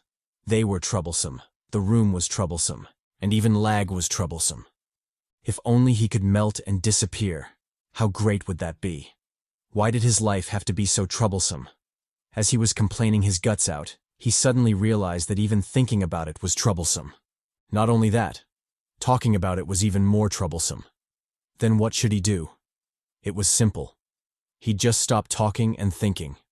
That way, it would be less troublesome. If you haven't noticed already, Laggard has a tendency of finding things troublesome. It was hinted at on his character profile, and I guess this is the author's way of expressing his extreme laziness. Anyway, since it had decided to stop thinking and talking, Laggard settled for observing once again. He neither talked nor moved, almost as if he'd become a statue. When the trio noticed his absurd actions, they couldn't help but wonder what was up with the weirdo. Did it truly intend to stay still and do nothing? What kind of bullshit was that? But that aside, there was something else more pressing. So the weird boss would have to wait. They realized that the door exiting the room had disappeared, almost as if Lag was telling them they had to kill Laggard. But if so, how were they supposed to fight such a weird boss? Norman stepped forward, insisting that he had an idea. If it was just a matter of eliciting a reaction out of the fiend, then he had the best strategy. In his hand coalesced an orb of poison, which he swiftly yeeted toward Laggard. The orb struck true, causing the bastard's head to fling backward. When it did, Laggard's belly protruded forward, and I gotta say, this motherfucker is indeed ugly. However, judging by the thighs, at least we know he didn't skip leg day. Those thrusts must be hella mighty. Ahem. Jokes aside, the camera zoomed in on Laggard, showing the fate of the boss. Just as we'd expected, he easily tanked that shit, finding the attack more troublesome than deadly. Although half his face had melted off and it was supposed to be painful, the bastard couldn't be bothered to feel any of it. He was just too lazy to feel pain. Norman stared at the boss incredulously. Was this bastard for real? Was it still being lazy even after half its face was melted off? What kind of logic was that? Dwayne chimed in, expressing his doubts as well. Surely there had to be a limit to this absurdity. Or was it that the boss couldn't feel pain? Jeong corrected him, emphasizing what I had said earlier. The fool was just too lazy to feel pain. Since it was too troublesome to do so, he might as well cut off those useless senses. Although he'd said that, he couldn't help but wonder where the limit lay. Would Laggard still continue as usual if he attacked it? Well, there was only one way to find out. He swiftly channeled his electric powers, ready to blast the fiend. As for the fiend in question, it continued mumbling under its breath, complaining that it was such a pain. It was troublesome to fight, troublesome to think and talk, troublesome to kill, and even troublesome to have thoughts of killing someone. It was all too troublesome. But what should it do? It indeed hated feeling pain. So what should it do now that acting to stop that pain was also troublesome? It yelled out in despair, a tinge of confusion laced in its voice. When the voice sounded, it quickly morphed into a sonic attack, crashing into the trio. They immediately covered their ears, but even that wasn't enough to protect them fully. They felt their brains rattle, and Dwayne couldn't help but curse Laggard. If it found everything troublesome, then why was he attacking so viciously? He should have known it wasn't wise to trust the words of a big-nosed lunatic. Just as the trio were braving through the attack, Laggard suddenly smirked, seemingly coming to a realization. When Jeong saw that smirk, his danger senses flared, and his heart couldn't help but tighten. His instincts were warning him that something catastrophic was about to happen. Laggard, who was obviously the cause of this feeling, suddenly went dead silent before gazing up at the ceiling. He'd realized that his conundrum wasn't that hard to fix. If he found it too troublesome to think and do other things, then he could simply create another head to do all that for him. With that in mind, he calmly conjured another water blob, letting it float above him. From the blob dropped orbs of water, one of which landed on his head. Jeong, who was watching from the sidelines, said, "Fuck that," and immediately took action. Would he really be foolish enough to let the enemy cook while he watched? Nah, fuck that. He zapped that fool, drowning him in a torrent of lightning. Contrary to his expectations, Laggard easily tanked that shit, finding zero challenge in the endeavor. When he recovered, he shifted his gaze to the bewildered Jeong, shooting him a deadly glare. With a bone-chilling voice, he told the unit to wait for him. Once he got his second head, he'd make sure to properly polish his ass. Pause. Jeong heard the threat and trembled slightly. Since when did his delicate ass come under such threat in Lag? Well, forget it. Laggard was making his move, so now wasn't the time to think about it anyway. He immediately locked in, shifting his focus to the floating blobs in the air. However, to his shock, the blobs didn't just manifest in the air. They also spawned on the walls, effectively trapping them in a pincer attack. The clueless duo also picked up on this fact. Although they were dense, it didn't take a genius to know that something was definitely wrong. They quickly entered their fighting stances, but who knew if that would truly protect them from such an attack? Over at Laggard, he continued to mumble under his breath, calling everything troublesome. When the insanity peaked, he let loose his attack, blanketing the whole room with his blobs. Jeong, who was ready for an attack, couldn't help but curse. Why did it have to be an AoE attack of all things? How was he supposed to deal with this shit? Fuck. Although complaining felt great in the moment, he knew he couldn't afford to waste any more time. Thus, he immediately called for the duo to watch out, all whilst entering his limitation form.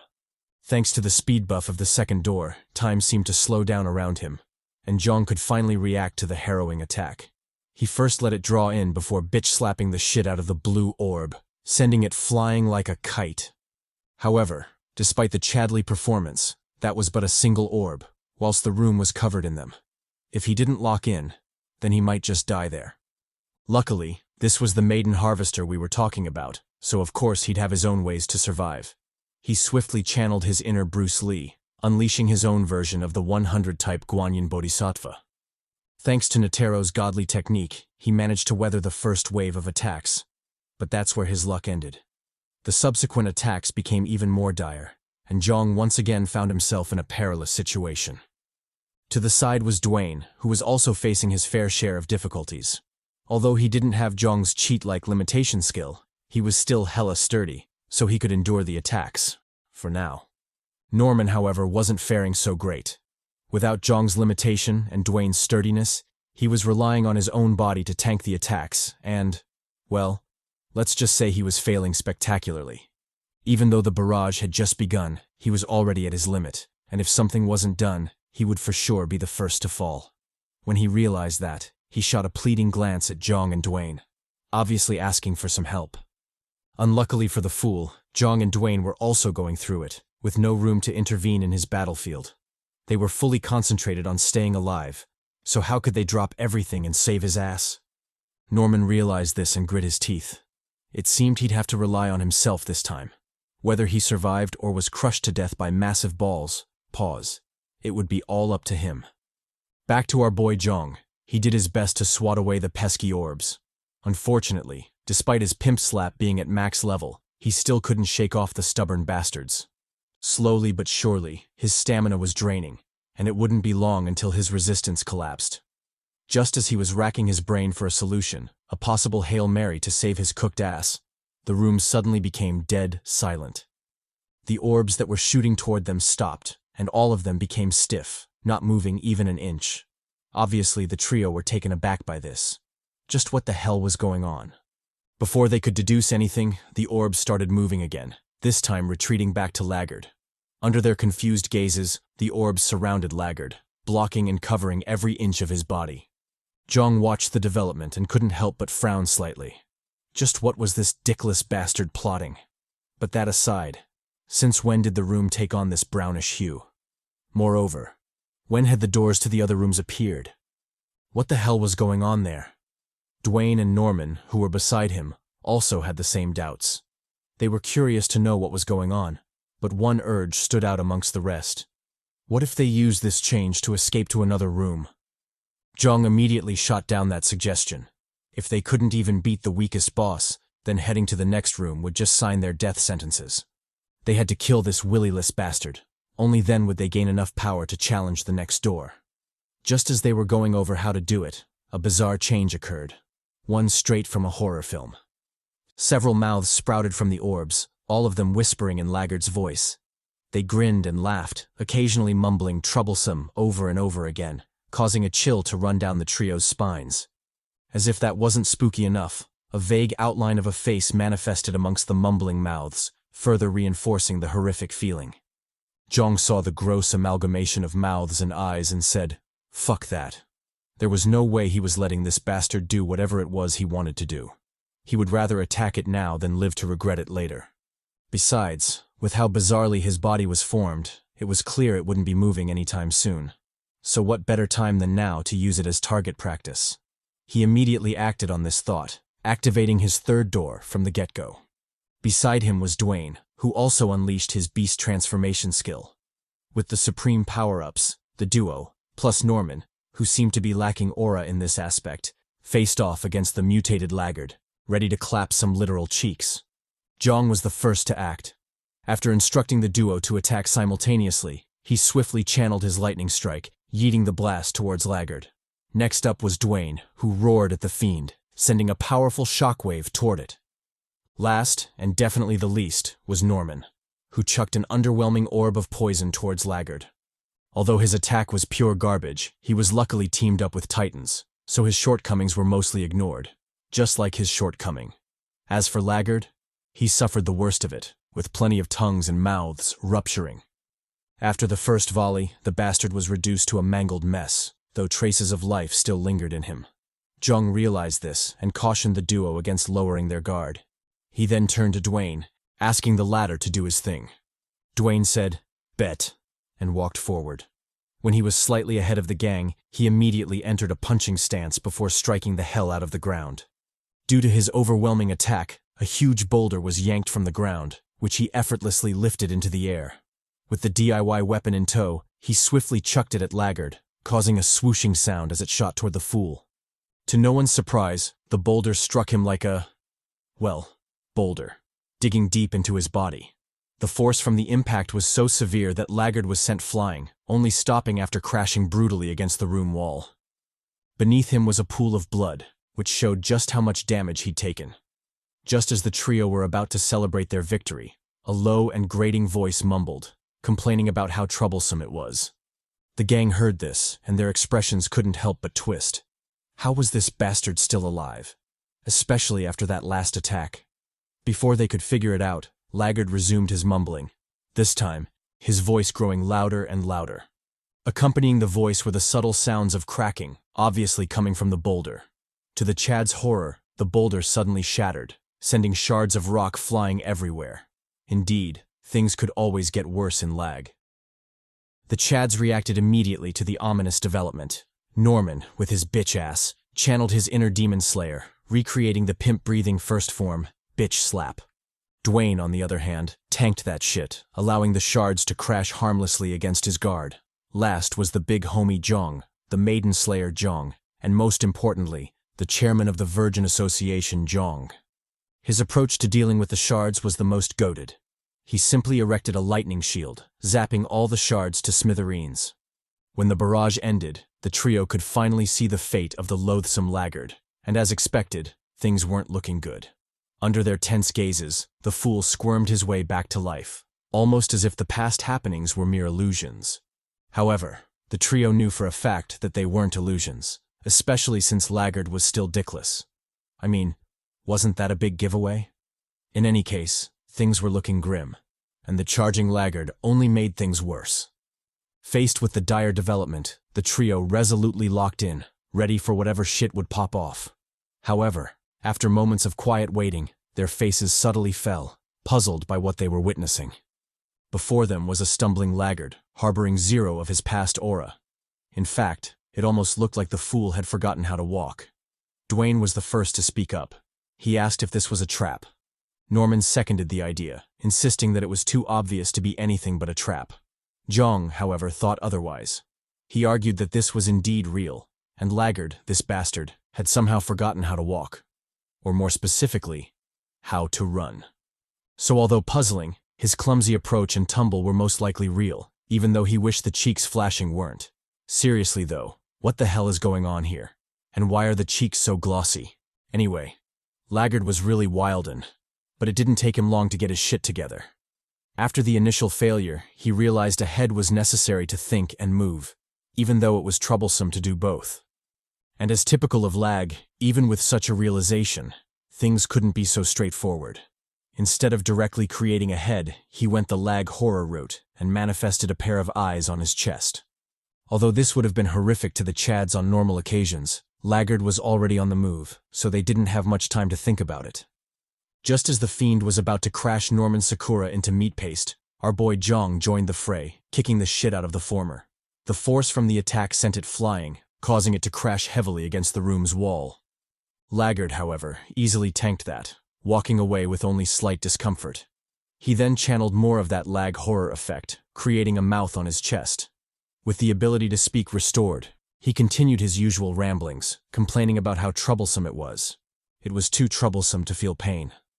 Although that might sound like just his typical complaints, it was actually quite strategic, because it effectively cancelled any pain he was under.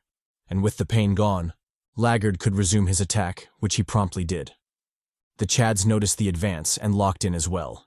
Since the fool wanted that smoke, who were they to deny him? They swiftly charged forward, clashing head first against Laggard. When the commotion died down, it was the trio's second time feeling puzzled. Just what the hell was going on? After all that taunt and smoke, how could the fool be one-shotted like this? How was this even possible? And why was he so goddamn weak? Dwayne stared down at the mangled corpse before shifting his confused glance to Jeong. He didn't say much, but his question was obvious. You see this shit, right? Was he really supposed to be this weak? Norman also joined the banter, speculating that Laggard was weak because he was the first boss. He didn't know how true his conjecture was, but it at least gave an explanation for this bizarre situation. Jeong stayed silent, as always. Even though he was also confused, his regressor senses were telling him things couldn't end so simply. This was Lag, after all. True to his instincts, the mangled corpse of Laggard suddenly stirred before rising completely from the dead. Under the trio's disbelieving eyes, the corpse quickly regenerated its body, becoming whole once again. Jeong stared at the sight before sighing in acceptance. This was Lag. It really wasn't that absurd for this to happen. In fact, it would have been more suspicious if things had ended as easily as before. In any case, things were better this way, because they could at least kill this bastard again. Contrary to Jeong's acceptance, Dwayne and Norman were more concerned. Norman in particular wondered if it was even possible to kill this fool. Or was it that Laggard was immortal? Jeong told him not to overthink it. Whether he was immortal or not, they'd just have to clap them cheeks to find out. Thus, the trio lunged back into battle, clashing with Laggard soon after. After the devastating clash, Laggard was once again reduced to a meaty paste, and just like the last time, his body swiftly regenerated, bringing him back from the dead. Ignoring the bizarre scene, the trio clashed again and again, determined to see just how long the fiend could last. However, after a seemingly endless cycle of doing that shit, Norman couldn't take it anymore and said, "Fuck that." He told the Chads he was done. He couldn't keep doing that shit. In his opinion, Laggard was immortal, so continuing to fight him was pointless. Turning to Jeong, he let the latter know he was leaving. What about him? What would he do? Jeong replied that he'd stay. He still had business with the fiend. Norman said cool. It wasn't like he could force him anyway. He then turned to Dwayne. What about him? Would he stay or nah? Dwayne replied that of course he'd stay. Wherever the Poppy Jeong went, he'd follow. Norman didn't convince him either. Instead, he warned Dwayne to be careful. This Jeong bastard was clearly hiding something. Dwayne mulled over his words, but didn't say anything in the end. However, from his look, it was obvious Norman's warning had rattled him. Done with his home-breaking, discord sowing, Norman bid the duo goodbye and walked for the exit door. He lingered at the exit for a while before ultimately choosing the second room. Although he was leaving, he wasn't foolish enough to ignore Jeong's earlier warning and challenge a more dangerous room solo. Thus, he wisely chose the second door, B722, disappearing into its depths soon after. As he left, the immortal Laggard watched on passively, too lazy to give chase. If the Chad wanted to reduce his burden by leaving, then who was he to stop him? Jeong also watched him go, not interfering in the slightest. His reason, however, was different from Laggard's. He still didn't know if Norman was trustworthy or not, so having him leave the room and prevent further mishaps was great in his books. After the room settled down, Dwayne asked the question he'd been dying to know about. Was it possible to kill this fool? Jeong replied that of course it was. He just had to trust him on that. Dwayne said bet, since he'd said so, then he could only follow his lead. Jeong smiled at the trust before giving his instructions. They would kill the bastard and move to the next room, no matter what. Just as they were gassing themselves up for battle, Laggard's vibe suddenly changed, becoming more ominous. He complained about the dragged-out battle, vowing to end it as quickly as possible. Following this proclamation, his head suddenly morphed, taking on a more tentacle-like shape. As for the front, it was still as ugly as before, if not uglier, with that gigantic Rihanna-like cranium. Dwayne heard Not's diss and asked Jeong what the foolish bastard was talking about. Jeong told him to ignore the fool. Rihanna was a princess, and any man would be lucky to kiss that massive forehead. That aside, he decided to lock in on the boss and his own situation. He reflected on the number of souls he had and how he could use them effectively. Currently, he had 210 souls to burn, but he couldn't be too rash with their use. First of all, he had no idea what Laggard's weaknesses were, so he couldn't foolishly use his souls before identifying which skills would be best to counter them. Second, it was just better, and wiser, to keep an eye on the fiend for a while longer. Who knows? Maybe he'd get a pleasant surprise when it truly mattered. Done with that, the duo of Chads faced off against the cranium head Laggard, ready for battle. Just as he'd promised, Laggard made the first move, seeking to put an end to the troublesome fight. The duo noticed the movements and locked in. However, despite their caution, Laggard's move still caught them off guard, leaving them in a perilous situation. Not only was it a bizarre attack, it was also insanely fast, arriving before them in an instant. Jeong in particular cursed at the move, wondering where that speed had come from. Well, since that was the case, he might as well S&M on this cranium bastard. But first, he should probably get his tight tush out of the way. Sure, the fiend was hella fast, but it wasn't to the point where dodging was impossible. And if it was possible, why would the great him, the maiden hunter him, stay still to be yeeted? Nah, he wasn't that crazy. He easily sidestepped that shit, dodging Laggard's attack with a smug grin on his lips. Just as he was glazing himself for being goated, Laggard hit with a curveball, sending another attack at him. The attack was so unexpected that Jeong got yeeted, crashing pathetically against the room's wall. It was also during this attack that Jeong realized just how absurd Laggard's attack power was. That one strike made him feel like he'd been flogged, and he couldn't help but skid back in shock. Luckily, he was him, so he soon shrugged off the pain, even though it was a bit difficult. Locking back in, Jeong shifted his gaze to the unit Dwayne. Just like him, the unit had also been caught lacking and was now being tossed around like a rag doll. Jeong called out in worry, asking Dwayne if he was all right. Dwayne replied that of course he was. Something this trivial couldn't bring him down. Jeong immediately called cap on that. If he was really breezing through the assault, then why did he look so pathetic? Well anyway, since the unit wanted to glaze a bit, who was he to shit on his parade? And besides, he still had more important things to do. Thinking so, Jeong shifted his focus to Laggard. When he did, he discovered how the fiend had managed to hit him, even though he'd expertly dodged his main attack. Turns out Laggard could sprout tentacles not just from his arms, but also from the main tentacles themselves. Not only that, his whole body seemed to have that feature as well, since numerous tentacles continued to wiggle out of it. Soon, to Jeong's horror, the tentacles grew, becoming identical to those sussy monsters you bastards love. Jeong eyed Laggard and couldn't help but get a chilling sensation on his spine. Just like that, the stakes of the fight had tripled, and his life wasn't the only thing on the line anymore. If he couldn't prevail in this fight, then Laggard would do just that, and prevail his ass.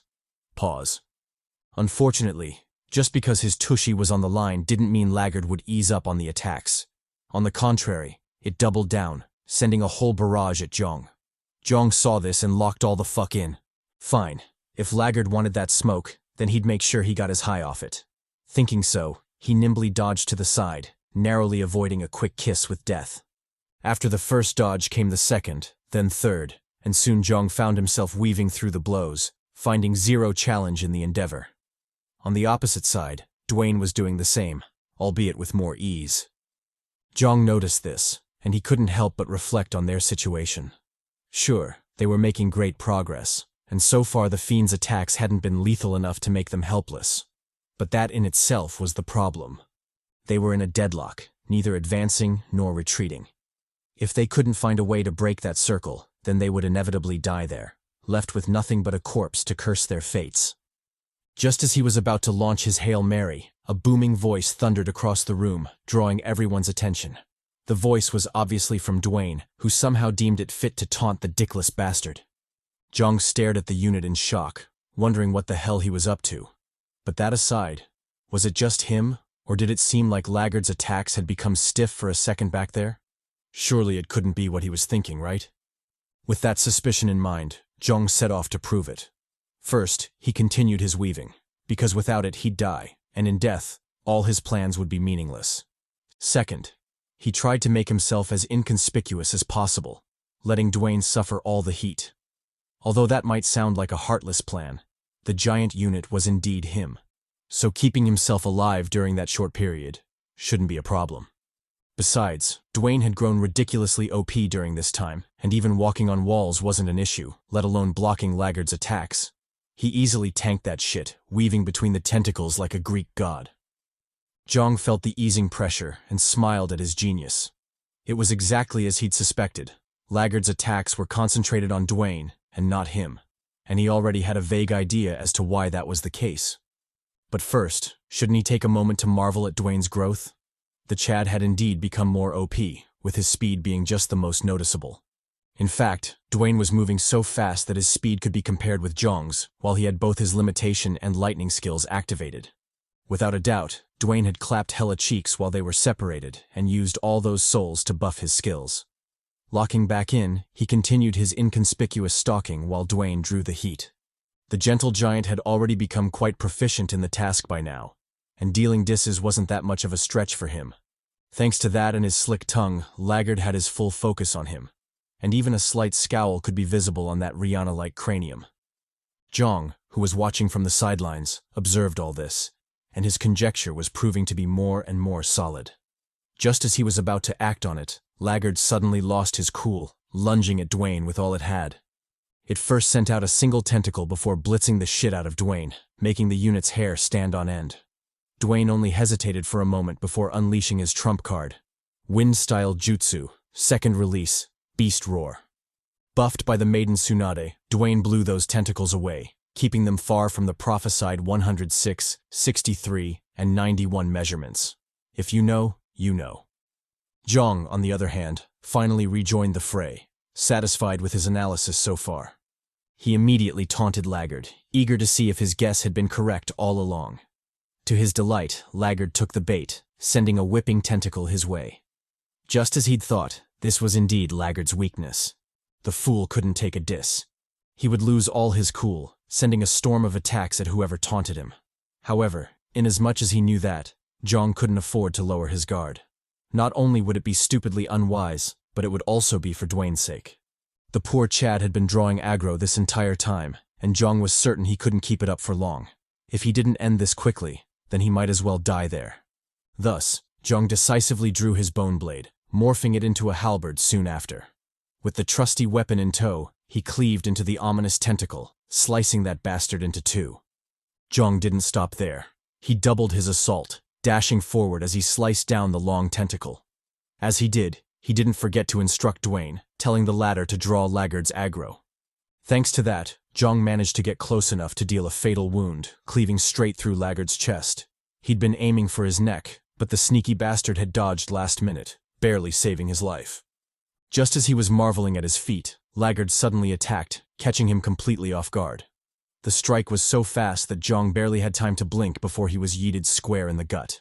He was thus sent flying like a kite, crashing brutally against the room's wall.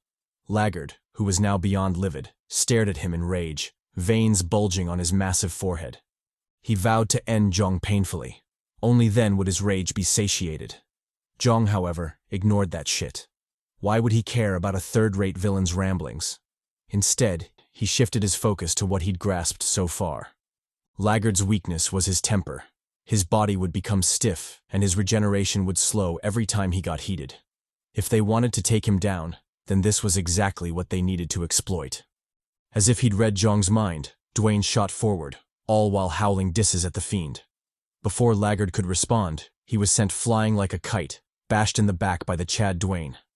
Not letting go of this chance, Dwayne comboed the strike with a Superman punch, lunging in for the finishing blow. L.A.G saw the hulking figure, and for the first time, genuine dread crept into his heart. Damn, this was going to hurt like a motherfucker. And of course, Dwayne made sure it did. He dug his fist into L.A.G's gut, tearing the bastard apart from the inside. When the fool bounced off the floor, Dwayne was already there waiting, a thorough thrashing ready to be served. He first closed the distance before landing a vicious stomp kick on L.A.G's back, forcing the fiend to arch it back like Kim K. Next, he watched on as the fiend crashed into the wall, low-key wishing for it to stay down. However, to no one's surprise, this was L.A.G. Like hell things would end so quickly. L.A.G easily shrugged that shit off, even though his true condition looked terrible. Dwayne saw this, and couldn't help but curse.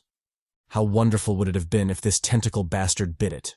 Well, there was no need for regrets, since at least some of the damage stuck.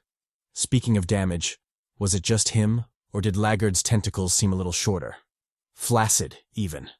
If so, then don't be ashamed, King. It happens to the best of us. That aside, it also meant this bastard was cooked, and his strength was definitely waning. Just as the big unit was about to capitalize on this weakness, a tentacle suddenly shot out of the ground, wrapping tightly around his leg. To Dwayne's shock, the tentacle lifted him into the air, slamming him hard against the wall. After the first devastating hit, the tentacle rose a second time, obviously going for the Loki treatment. Luckily, Dwayne wasn't alone, and Jeong quickly came to his rescue. He nimbly joined the fray, slashing Laggard's tentacle to save his boo. Done with that, he immediately pressed the attack, closing the gap between them with frightening speed. As he ran, Jeong thought of the best weapon to end this resilient fiend. Sure, the sword was great, but it wasn't enough to deal the damage he needed. If he wanted that big alpha damage, then he would need something big, and possibly long. Thus, after much thought, he decided on a lance, the perfect tool to poke a fucker with. Jeong's fighting spirit instantly tripled, causing his charging speed to skyrocket.